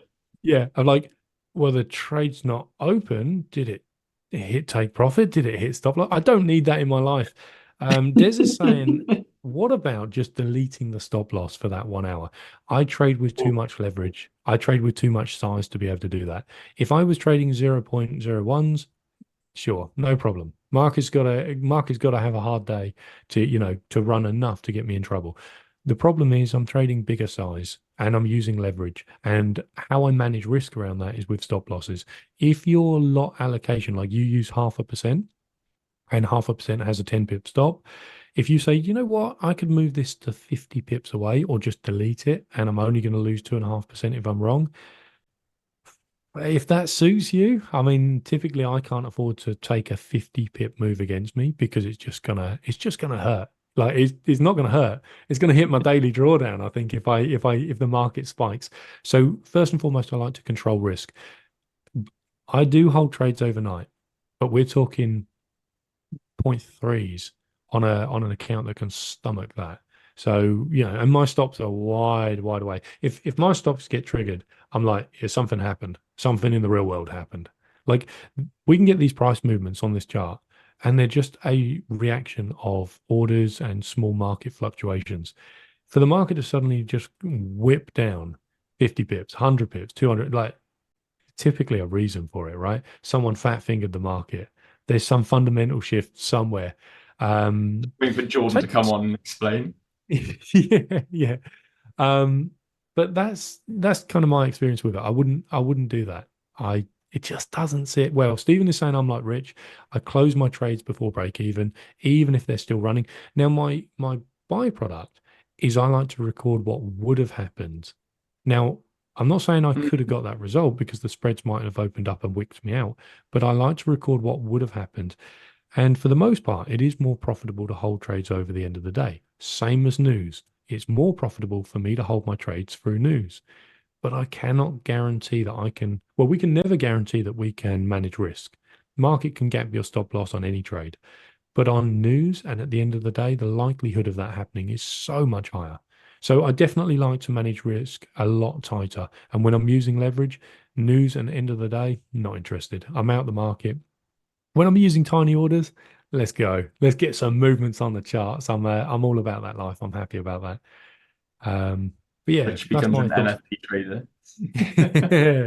How'd you know I am not always an NFP trader? Right, let me share something that I want to talk about on this chart. So this is the analysis of this trade. So I'm going to put a little box on this wick right here. And this is where the market come up and said, hey, I can't go any higher than this. And then started to come down. And then I'm going to put another box on this wick here. Market comes back up and says, hey, I can't go any higher than this. I'm trying, but I just can't find enough buyers to do it. Comes back down. I'm going to put another box on this one here as well. Now, what we end up with is this zone that runs all across. We've got these three boxes in a very similar price. And if we just remove this and remove this, and we extend this all the way across, we just bring it down ever so slightly. In my very simple understanding of the markets, the buyers were not able to push price higher than this. That means that sellers were pushing buyers back right here. So we know we have sellers here, or buyers took profit. We know we have sellers here, or buyers took profit. We know we have sellers here and here and here, or buyers took profit. Think about what happens when price starts to move up to here. There's only so many times. 1, 2, 3, 4. How many sellers do you think are going to be there? Now, Jonathan done this really, really good piece where he spoke about these zones and how orders are mitigated by, maybe there's 100,000 lots that want to be sold here. Maybe there was 20,000 sold here. Maybe there was another 25 sold here, another 25 here. I can't do the math, but imagine when they're gone, they're gone. What happens then? When there's no more sellers up here and the market has exhausted this price point, what now sits above this price? Think about it logically. What would now be above this price? There's no more sellers. So what's there going to be? We could have breakout buyers waiting to buy if the market gets above this high. We could have sellers saying, I need to cut this trade if the market cannot push lower from this. So we might have the stops of the sellers. Well, the market's going to try and pair buyers with sellers. If the market can get above this high, it's such an interesting zone. It's make or break, in my opinion. The market, I think, will come to this price point and it'll make a decision. And this is why these zones are so, so powerful, because you can almost forecast what you think the emotional temperature is of the market. Now, I'm playing with the idea that the market is soaking up these orders and it's going to eventually push through. And when it does, it's going to trigger in breakout buyers. It's going to stop out sellers and it's going to gap. It's going to push. I remember watching EU on a big round number do this, came down, bounced on this number on 4 occasions. Every single bounce got lower and lower and lower. It was an upside down version of this. On the 5th bounce, the market sat there for 3 minutes. I was watching it on the 1 minute chart on this equal low, perfect pip equal low. 4 times it had bounced. And I watched it on the 1 minute and it sat for 2 minutes and it didn't move. The market gapped down over 20 pips. And I was just like, that just explains everything I understand about the market. Now, my job is to formulate a trade idea from that. I have zero idea how many sellers are still up here because I don't have level 2 data. I have zero idea how many buyers are waiting to buy out here. But I know in the past, I used to be a seller from here. I used to be a buyer from here, when price could break through. And today, this trade is all about anticipating that the market is going to come up and it's going to go to this price point and it's going to do something. What it's going to do, I have no idea. So I formulated a trade idea from it with 10 lots, which is a bit spicy, and I'm going to manage my risk around it. But the trade idea is invalid until we start pushing down to these lows. So I cannot move my stop loss on this. But I reckon it makes sense that the market can push through, pull back, and push higher. That makes sense. Honestly, I was dying for it to close above these highs because I wanted it, well, back when I said, if I take my chart up now so you guys can see, this is what I was looking at. Now, I was dying for price to close above this level at the exact point that I actually said I want it to close above. So I said, right, I may be slightly too late here, but I want to get in around here somewhere. So if I jump, in fact, back down to 15. There we go. Oh, no, wrong one. There we go. Right, so if we see that this was the level here that I wanted to buy at, this was the original level. Now, I feel like I was too late here, but we had this low. So this is my trading range. This here, or this low down here, and this high up here. Now, this is the Asian high. So what I wanted is, I definitely see it coming above and taking up 100%. In my opinion, I see this coming above. So what I wanted to see was it close above here to show me some form of structure above, then pull back into this area here, this nice little imbalance area here.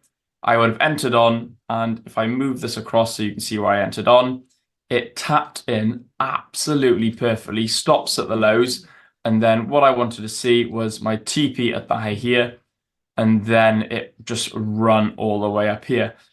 Now, I am absolutely gutted that it hasn't closed above here because I feel like you said, Rich, it is going to run these highs up here.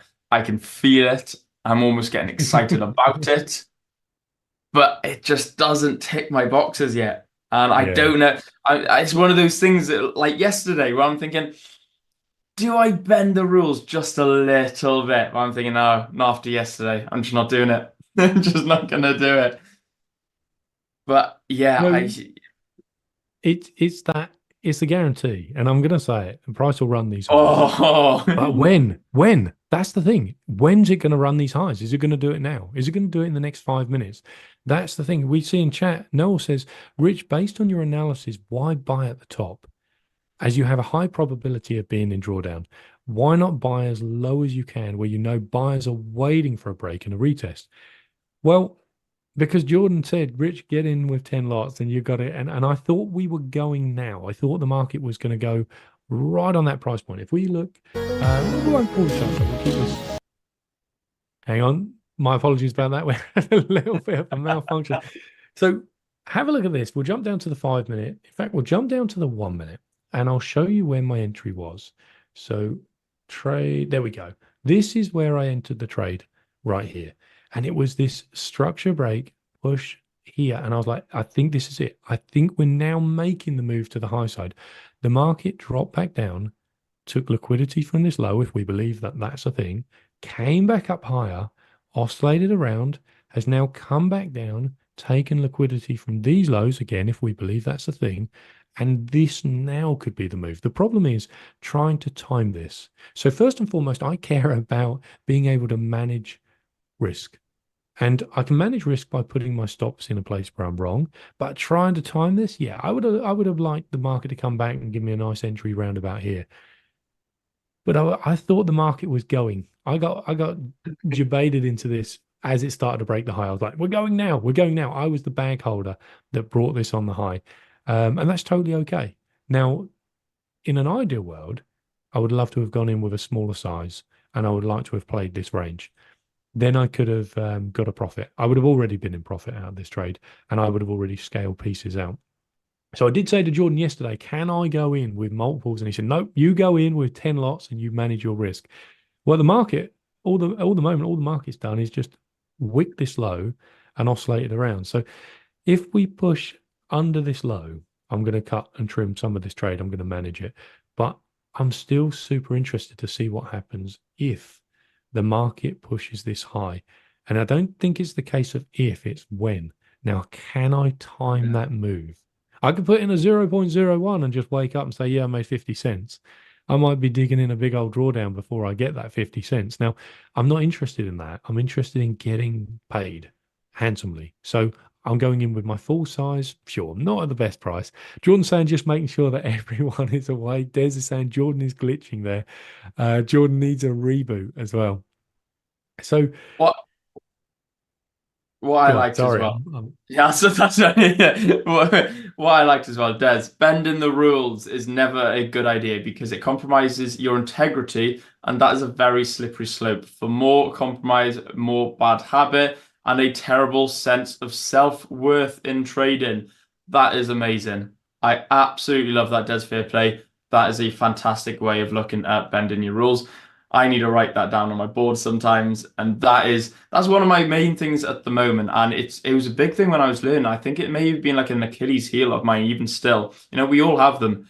Is having that bending of the rules, and it's a fantastic analogy. Is sort of knowing your self-worth. That is absolutely fantastic, and acknowledging that integrity in trading and that self-worth in trading, and having that sort of self-accountability is absolutely huge. And if you can pin that on yourself, then that's absolutely fantastic. I feel like you're 1-2 steps ahead of everybody that's learning or profitable or even trading in general. It's just one step ahead of those people who actually don't have that self-worth and integrity. And however, I also feel like, especially those who are learning, if you are to bend the rules, and this plays on a little bit of what me and Rich were discussing earlier, when it comes to actually taking wins on a bad trade and taking losses on a good trade. If you bend your rules, Rich, I'd love your opinion on this as well. If you bend your rules and you get paid for it, and then you follow your rules, and you don't get paid for it and you lose, does that mean you've got a losing strategy? I say no, but in your head, especially if you're a learning trader, in your head, you're going to want to ditch your strategy and go to your bending rules. Okay, so more than a losing strategy, do you know what you have? You have lack of consistency. Having lack of consistency is worse than not having a winning strategy. Absolutely. Why? Because if you can't rock up every day and do the same thing within your trading, you go. 100%. I personally, I'm going to speak about this in a first person. If I turn up every day and produce randomness, I'm going to get even more of a random result than what the market typically gives. So the reality is, if I'm not consistent, I personally, I have no chance of being profitable in trading. Why? Because all I'm going to do is randomly get lucky once or twice. I'm never going to be able to quantify that. I'm never going to be able to measure that. I'm never going to be able to look at data and say, hey, guess what? There's an edge here. I'm always going to rock up and say, it's a coin flip today. Why? Because I can't even control my own emotions, my own actions, my own behavior patterns, my own lot size, my own risk, my own technical analysis. And this is why it's so important that you're able, are able to turn up every day and be consistent. And consistency, and I actually limited myself in my trading account. I was taking on a little account, and I passed the first phase. And I said, you know what? You made money. Well done. I was like, yeah, do you know what? You didn't make money consistently the way you wanted.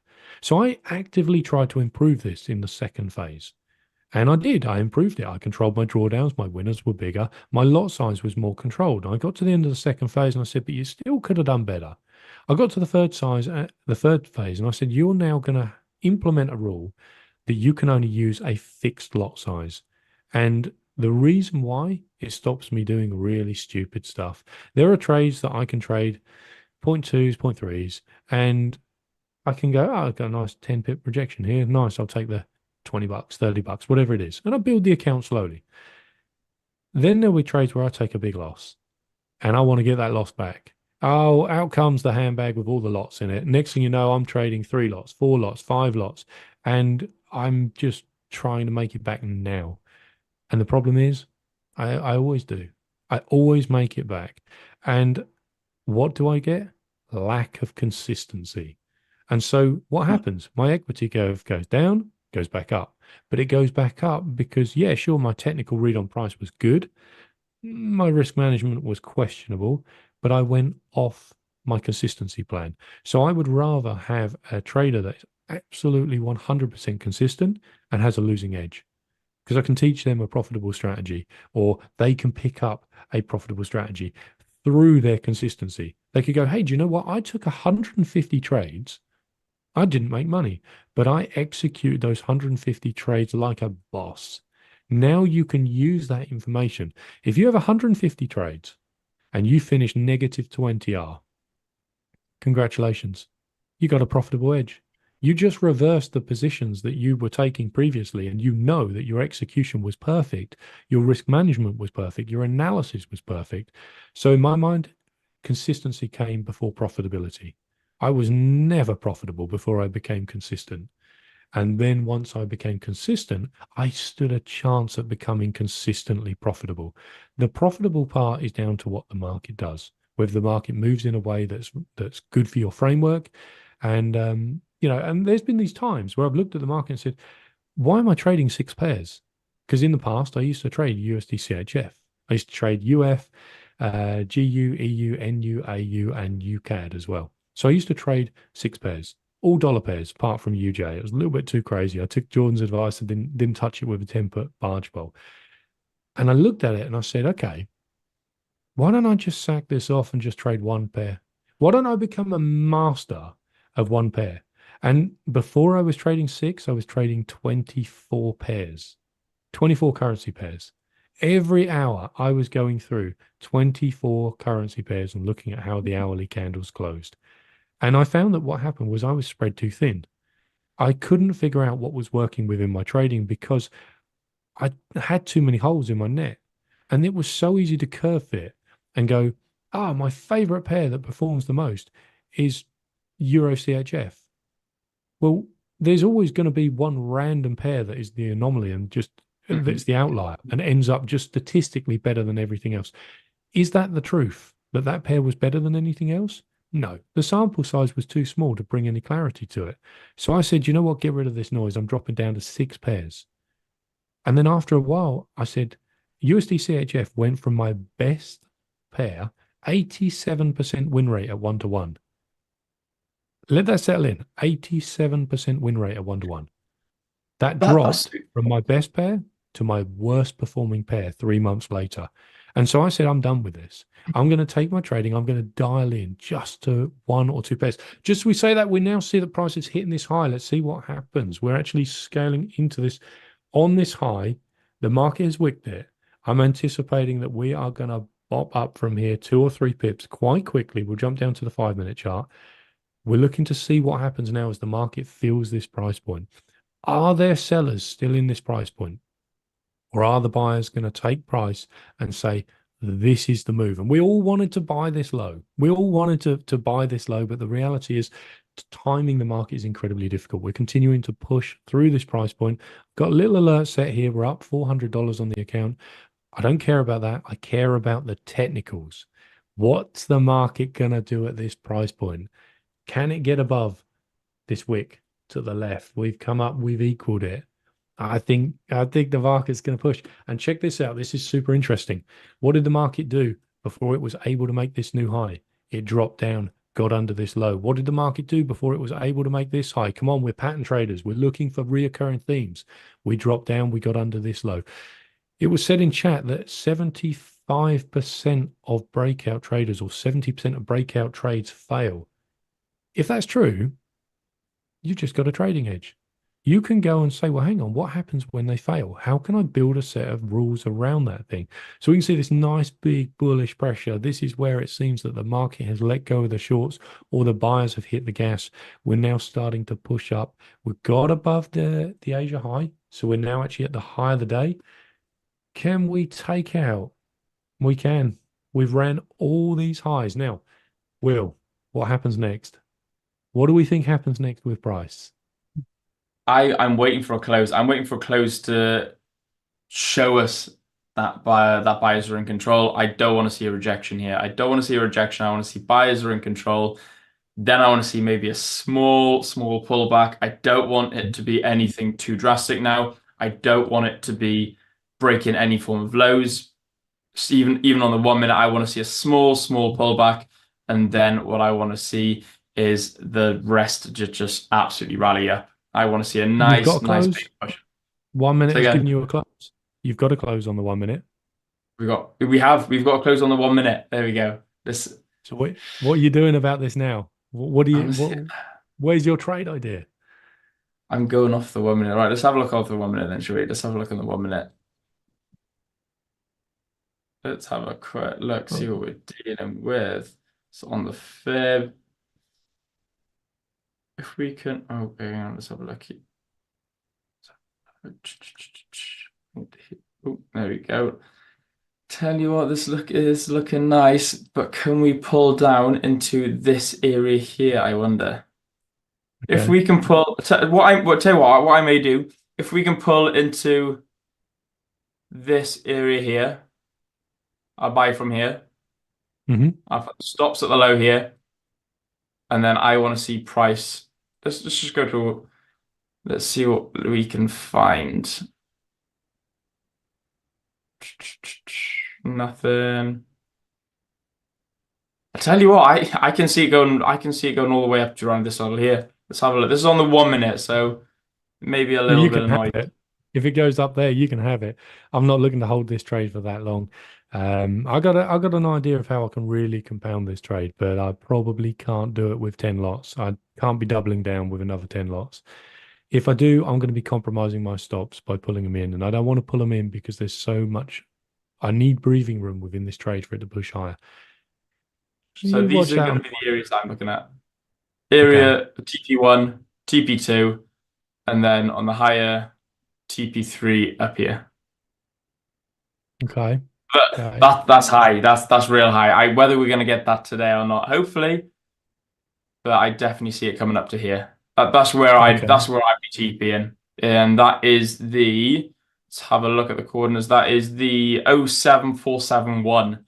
That's where my TP would be. That's what I want to be. That's what I want to be seeing. Having said that, this brings me on to something I'm really curious about, and I'd love to see what chat think about this as well. I've had to do all that on the 1 minute time frame. Now, I saw something on Twitter. I can't remember who actually posted it. But it was all about sticking to one time frame. And it was one time frame, one pair, one standard lot size, standard stop loss size, standard TP, and just keeping everything the exact same and just finding the perfect entry.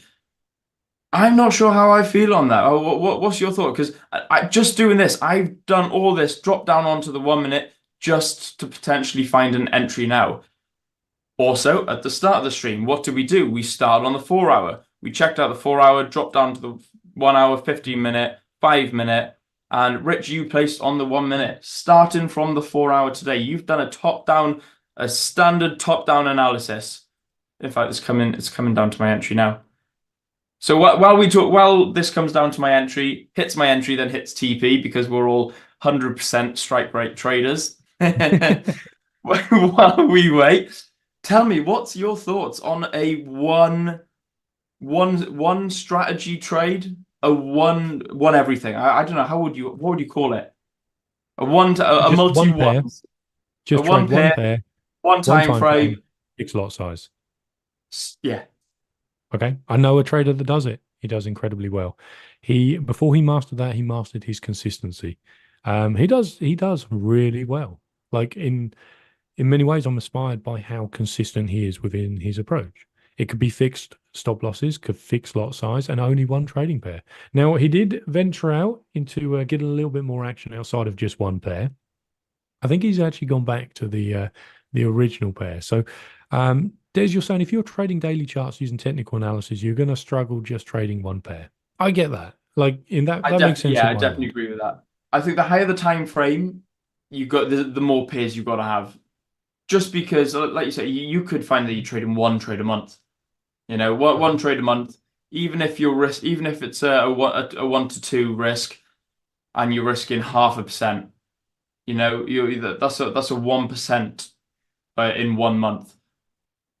And that's not even guaranteed. You know, that may hit stop loss and have a 0.5%. Then you got to wait till the next month. I definitely agree. You've got to have multiple pairs if you're. Doesn't need to be X amount. You know, it doesn't need to be 5, 10 pairs. But I definitely say 3, 4 pairs, and they've got to be pretty different pairs as well to be trading. If you're going to do a swing trade, if you're going to be a swing trader, this now actually hit my entry. So I'm in on this with you, Rich. So it's got to be a multi-pair sort of strategy if you're going to be on the daily or if you're going to be on those higher time frames. Mm-hmm. I definitely agree with that.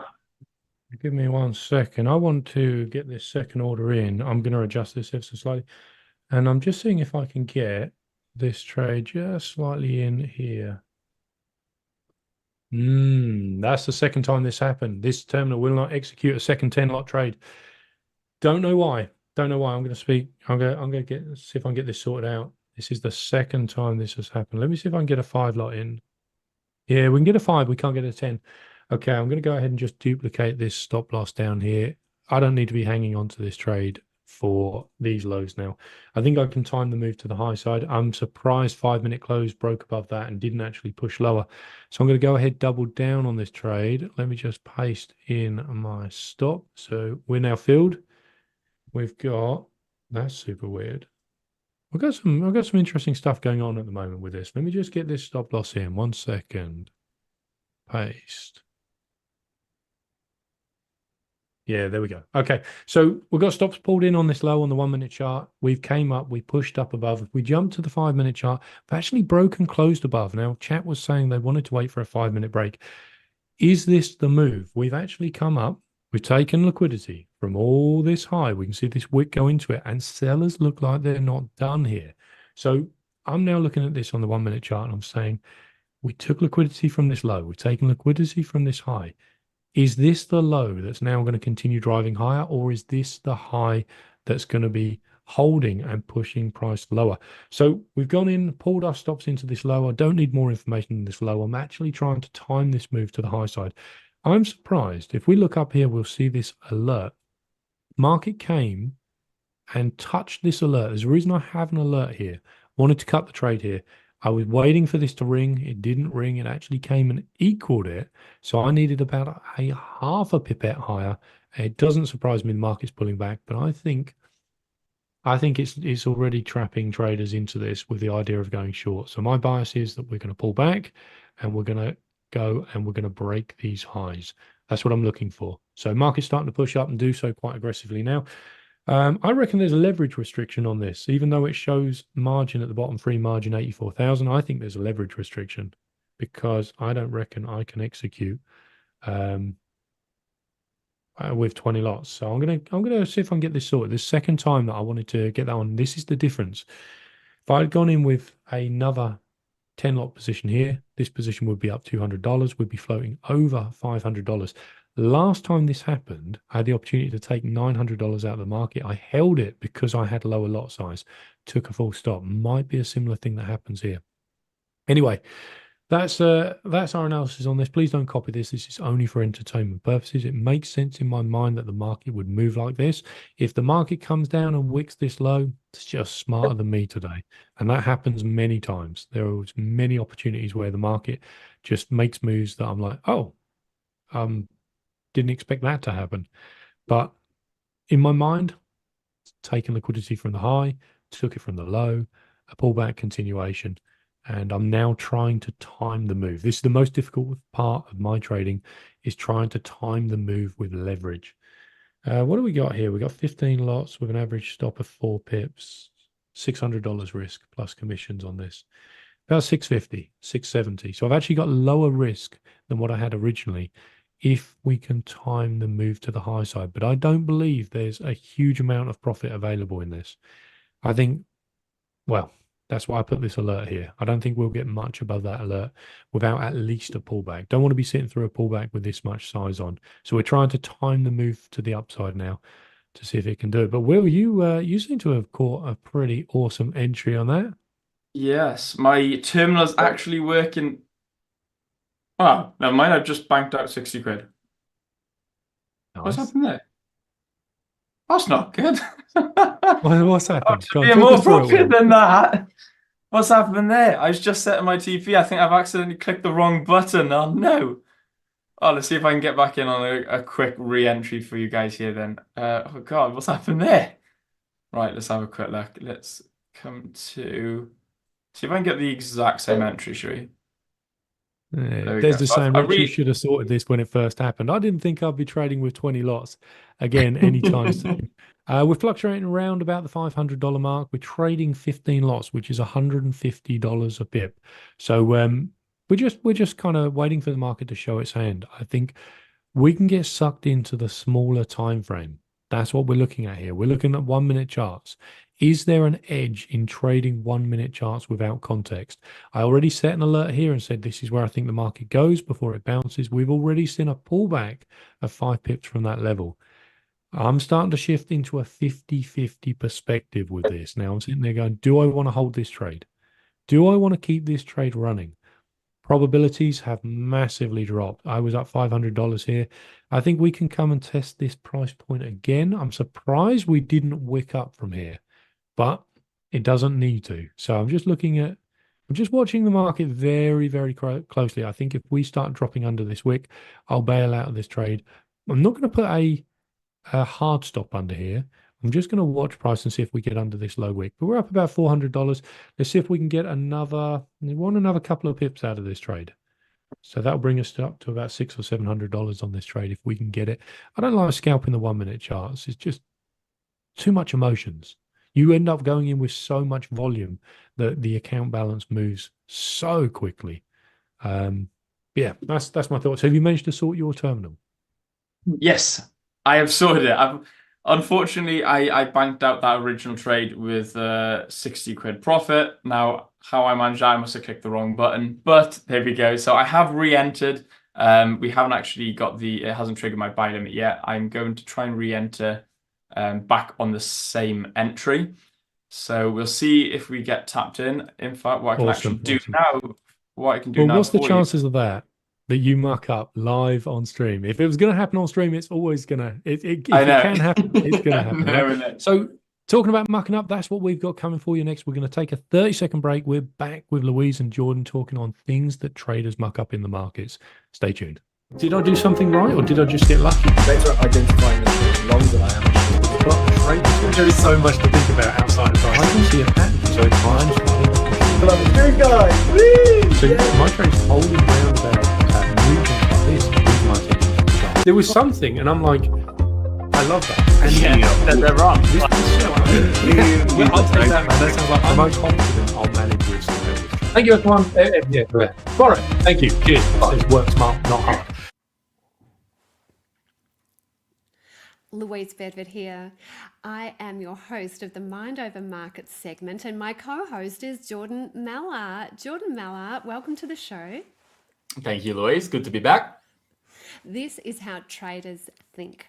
Now, for today, we have got an amusing little topic. It is the key things traders muck up.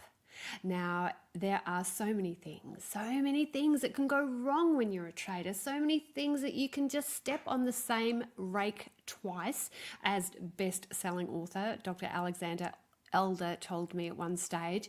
He goes, sure, you've made a mistake, but then smack, there it goes again.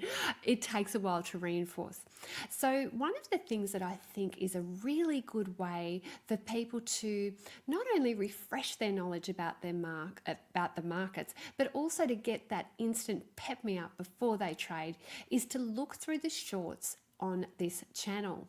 Now, I know some people haven't even looked at these, they haven't even realized that they're there, but they are such a good resource. Whenever we can get small little grabs of information, it's surprising how quickly that can filter through to the subconscious and make a big difference. Now, Jordan, I was surprised that people didn't know that shorts existed. So I'd love you to give a little demo about how to access those shorts so that everybody can benefit from watching those 1-minute wonders, just to give them that pep up. Absolutely. If you guys head over to the YouTube page here at TradeDelicious, now what Louise is referring to is essentially like a highlight reel, okay? So we have this long form content where we sit down and we gruel into it, but you might just need that extra little reminder or the key point. And what we do is we cut that up for you in a nice, concise 30-second to 1-minute segment, and we put heaps out per day for everyone. So what you want to do is you want to head to the YouTube page, TradeDelicious TV, at TradeDelicious here, and there's two options. You can either scroll right the way down through the beautiful content in which we have, down to this short segment here, and then you can flick through, but we're uploading about 6 per day. So you're going to want to make sure you can see a little bit more of this tab right here, you say shorts. This is also uploaded on TikTok and Instagram as well. If you're on those platforms and you still want to see more from us, you can hit that shorts button, and there you go. You can sort them however you want to sort them, and you can scroll through the wonderful amounts of little tips and tricks in which our team are constantly delivering for you guys. Fantastic. Look, I think it's such a good way of having that instant reminder as to what that long form content is actually conveying. And we always love to see your comments as well. Tell us that you're there. Tell us the things that you want to hear about, and make sure that you are engendering that community that we are looking to establish. It is so important to feel like you're part of a bigger purpose, because this is a movement. This is something that has taken a long time for us to realize how important it is that we are not all trading individually. I don't know, Jordan, when I first started trading, I had no idea how important support would be. What did you think? Yeah, I agree. I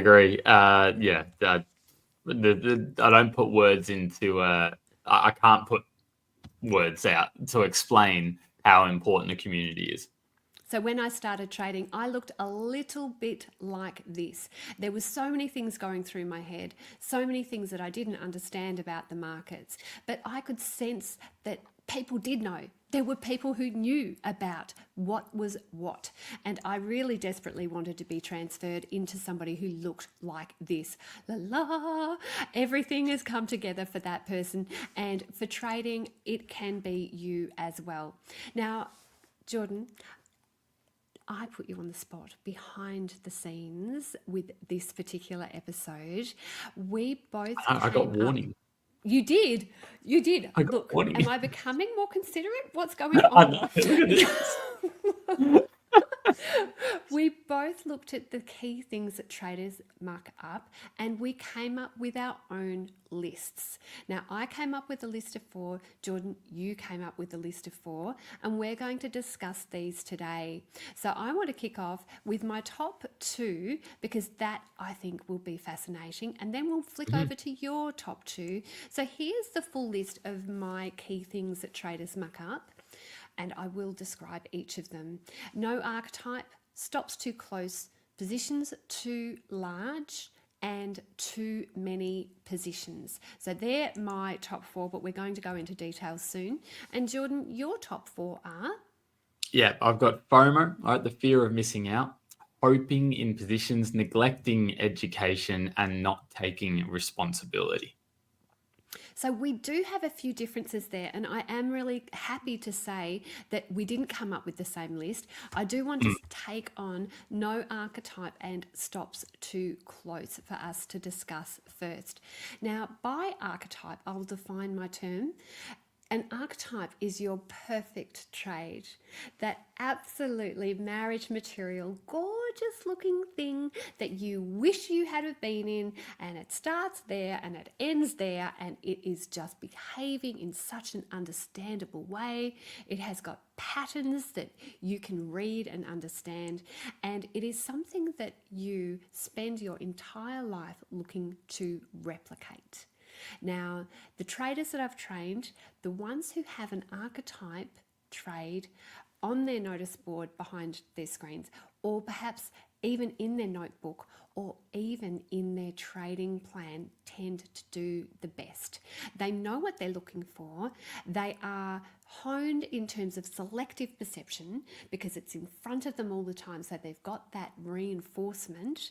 And once it comes up in real time on their screen, then they go, da-dum, it's like a template match.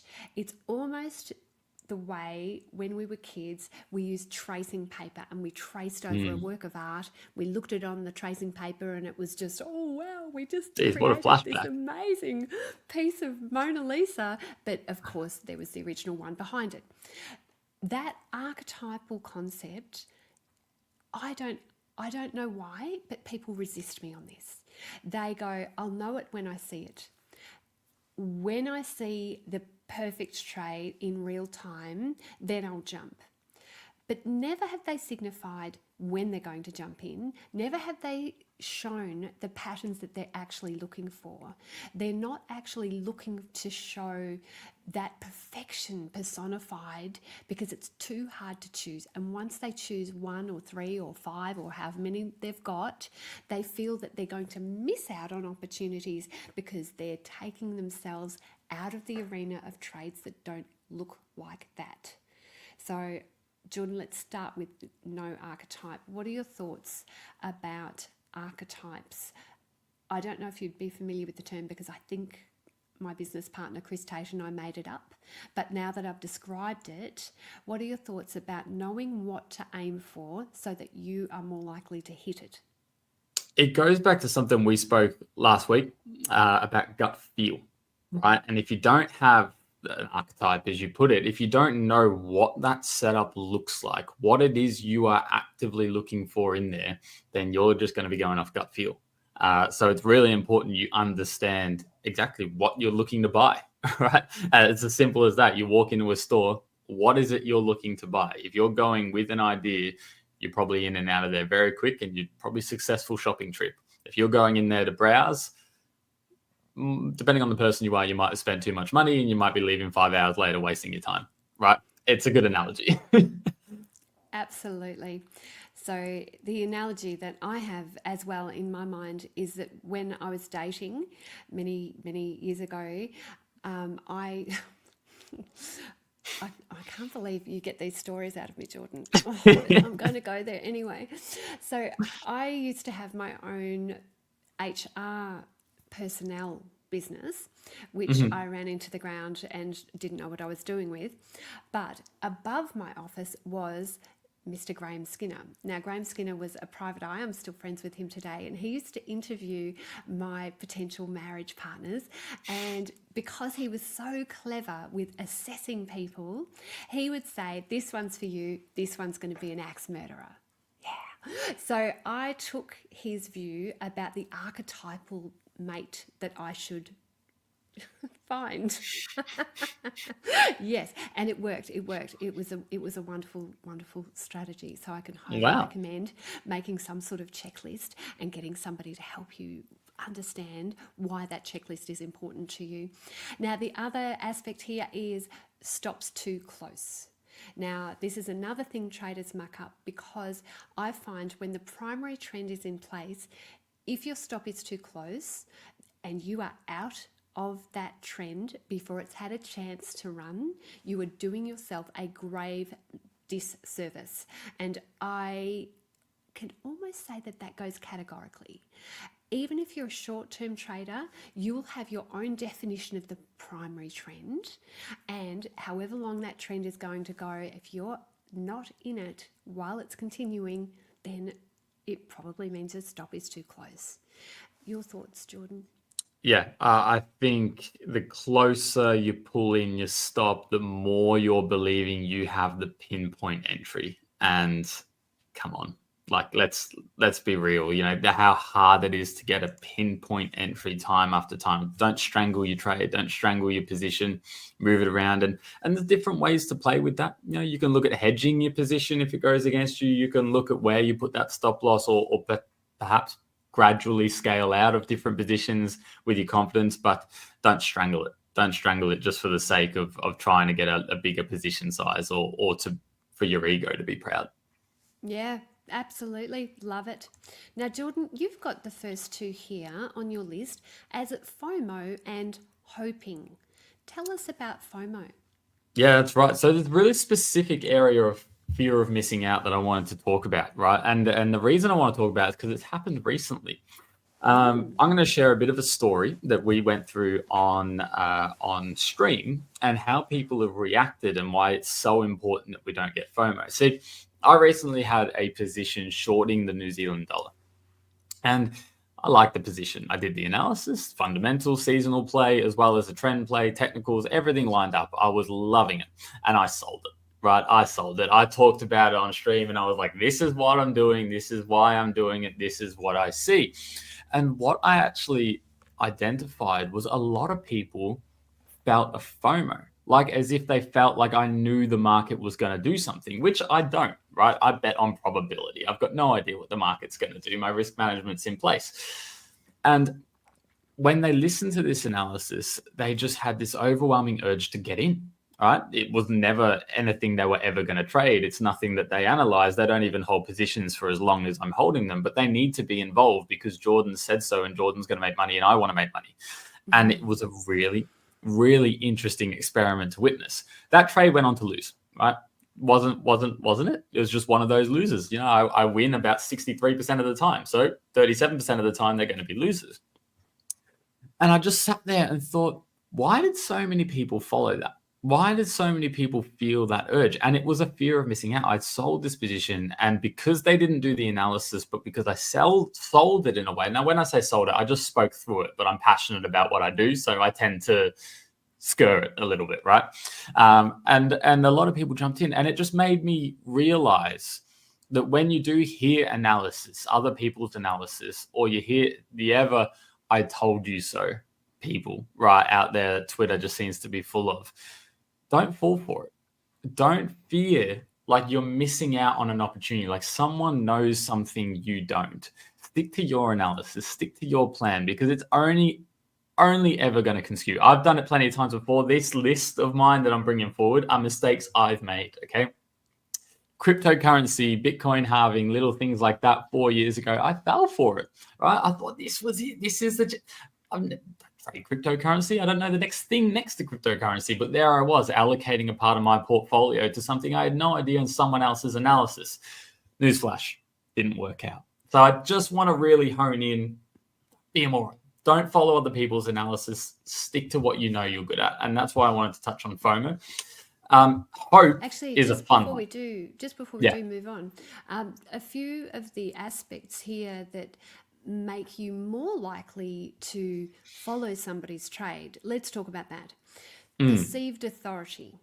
Now, perceived authority is an aspect here, Jordan, because you're a perceived authority. People are looking up to you.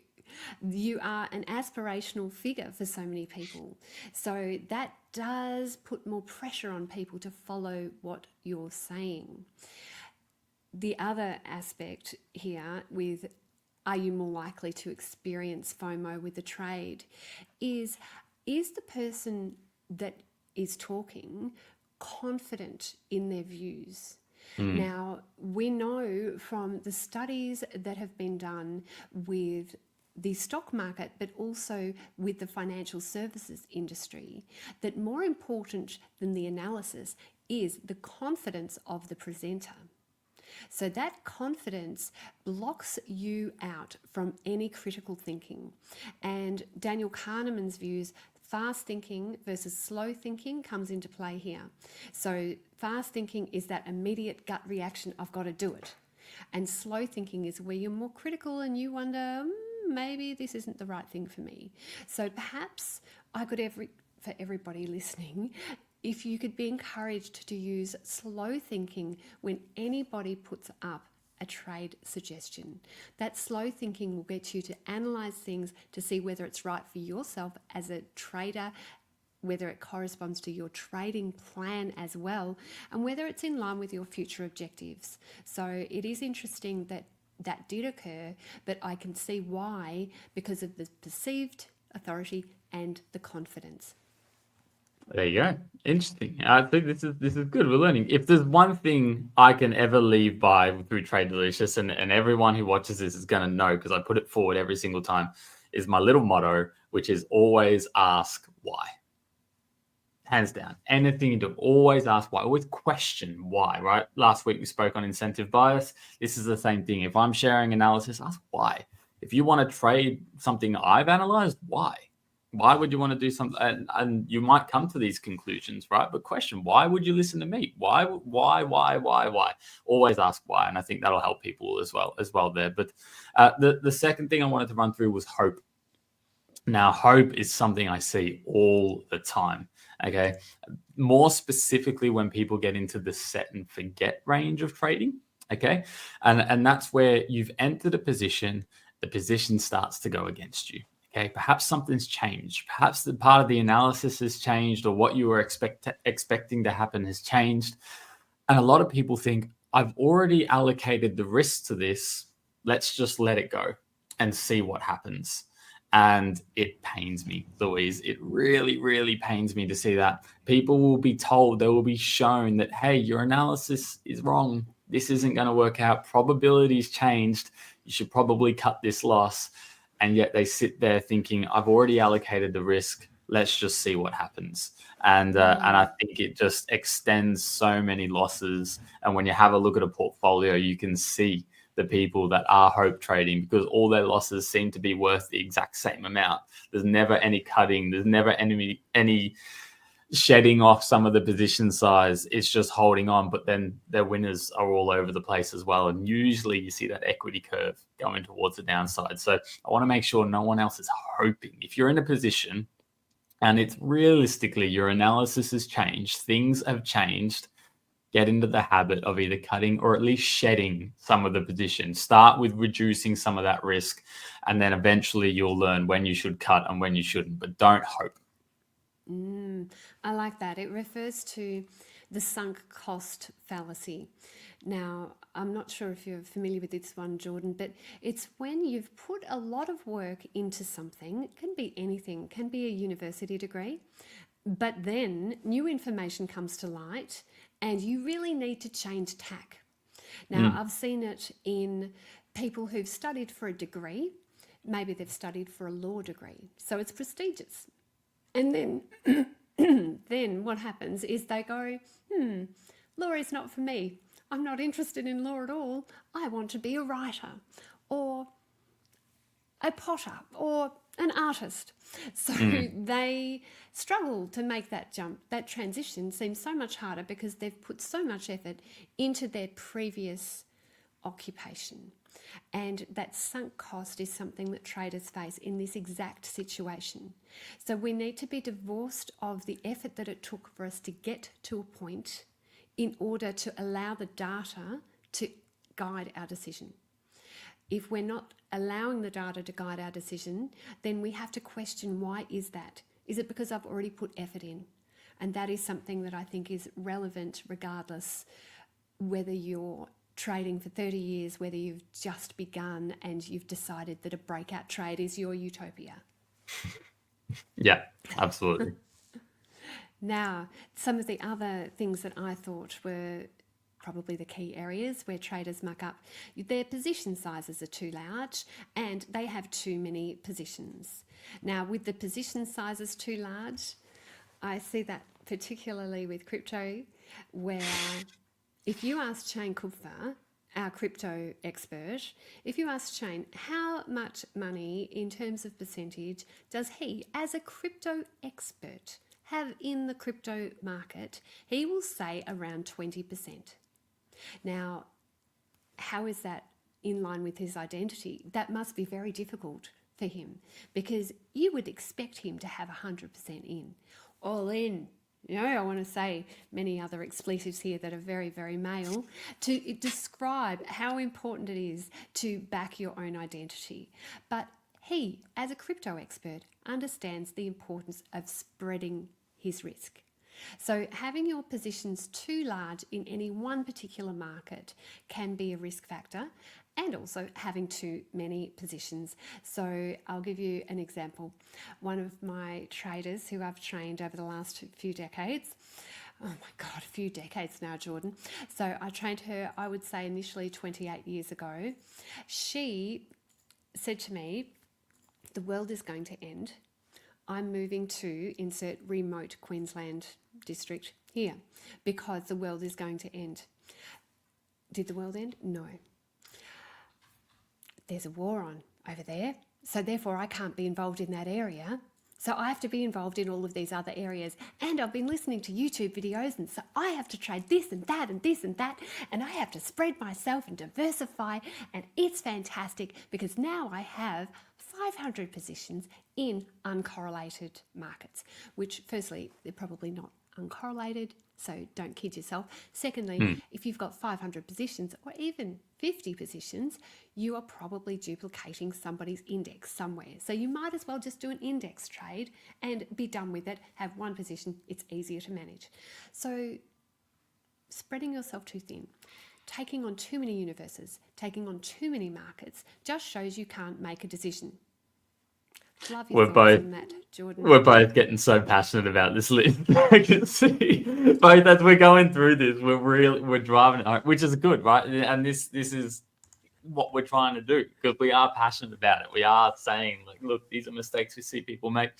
I agree with the outlook of position sizing and how much you allocate of your portfolio to your skill. And I'm the same. You know, I pride myself on being an FX trader. Only 40% of my portfolio right now is in FX. I do all my analysis, all of my trade, everything. I'm an FX trader. Only 40% of my actual portfolio is exposed to FX. I think it's really important that you understand that and how you can spread yourself across a number of different assets and treat your trading like a portfolio. Not enough people do that. A lot of people think I'm trading account, that's it. That's the only investing I need to do. It's a whole portfolio. Diversify in different assets, even if it's in something like ETFs, okay, where you just kind of set and forget a little bit-ish, right? But you can diversify. You can spread your money, spread your capital. I think it's really important. And then lastly, what you say there, I don't think there's anything I could say. You were too passionate. But yeah, I agree. You can't have too many positions. You need to be able to know where your money is, where it's going, and to stay on top of the analysis, to know when to cut the position, when to add to the positions. You need to be aware of where the whole portfolio is moving. So if you've got over 500, 600, 700 different tickers and different earnings and all this, like, geez, good luck. Like that's just going to be too much. That's would you agree? Absolutely, absolutely. I just find it interesting that people have overestimated the importance of diversification. At some stage, you have to realize you are not an index. And if you want to be, then trade the index. Much simpler. All right. Something I've stuck to help a lot of beginner traders out there, something I've always lived by. If my personal trading isn't outperforming an index, my money's better in the index. Nice. I'll leave you with that. I like that. Or ETFs, they're clever too. Or ETFs. Yeah. All right, let's get into two more. Right? Let's get real passionate. Let's continue it. This is a good one. Neglecting education. Now, this is something that's really interesting because I'm going to talk to the guys that are maybe 2 to 3 years into their journey. Okay, so they've learned how to trade. They kind of know what they're doing. They might not be at the level of consistency they want to be at, but they know what they're doing. They know what a position size is. They know what assets they're trading. We hit a bridge where we just tend to, for some reason, feel like we know it all, like we've stopped, like that's it. We know everything we need now. Now we just got to build a plan that's going to work. And what we usually see is a neglection of education. Now, there's a lot of different areas that we can look into this. There's the education on the asset that you're actually trading, understanding what it is. On the instrument you're trading, if you're trading CFDs, what is a CFD? How does that actually work back of house? And then down to the way that you're trading. And if you're not, we've talked about it all the time, if you're not challenged and you're not growing, you will not grow. You will not learn. So I want to put it out there. Don't neglect education. Don't neglect opinions. Don't neglect getting out of your comfort zone a little bit because you need to constantly be learning. I know a lot of people say that. You've probably heard it from everyone. You need to constantly be learning, but let me drive it home. You need to be constantly learning, right? What is happening, where it's happening, why it's happening, and how you can capitalize on it. Those are the 4 pillars to being successful in trading long term, like to get that longevity. So I really want to drive home. Don't neglect education, whether it be learning here at Mind Over Markets to better your psychological mindset, to be able to attack the markets a little bit cleaner, whether it be learning new strategies, right? Subpar here and there. We don't do any strategy talks here at TradeDelicious because I don't like doing that. But if it's learning new strategies, new techniques, learning new markets, right? Learning how the markets work. These are all parts of the puzzle in which I believe every trader needs to. So don't neglect education, please. Don't sit there and think, I know everything I need to know now. I can go and get in the markets, because you'll come a day where it'll just smack you in the face. Would you agree? Oh, absolutely. I think there is also the equal but opposite side where people get too educated, but they don't act on what they're learning. Now, I'll tell you about my friend Roy. So way back when I had a real job, Roy was one of my clients, and then eventually he worked for the same company that I worked for. And oh gosh, I'm still in touch with Roy. I just think he's fantastic. So he was the one that said, you've got to get serious about trading, not just investing, right? He kind of spun my little head around on, ooh, you can get in and out even on the same day. Who knew? Rather than holding a position for a very long time. Now, Roy, still to this day, knows everything about everything. He genuinely is so smart. He knows how a stochastic is calculated.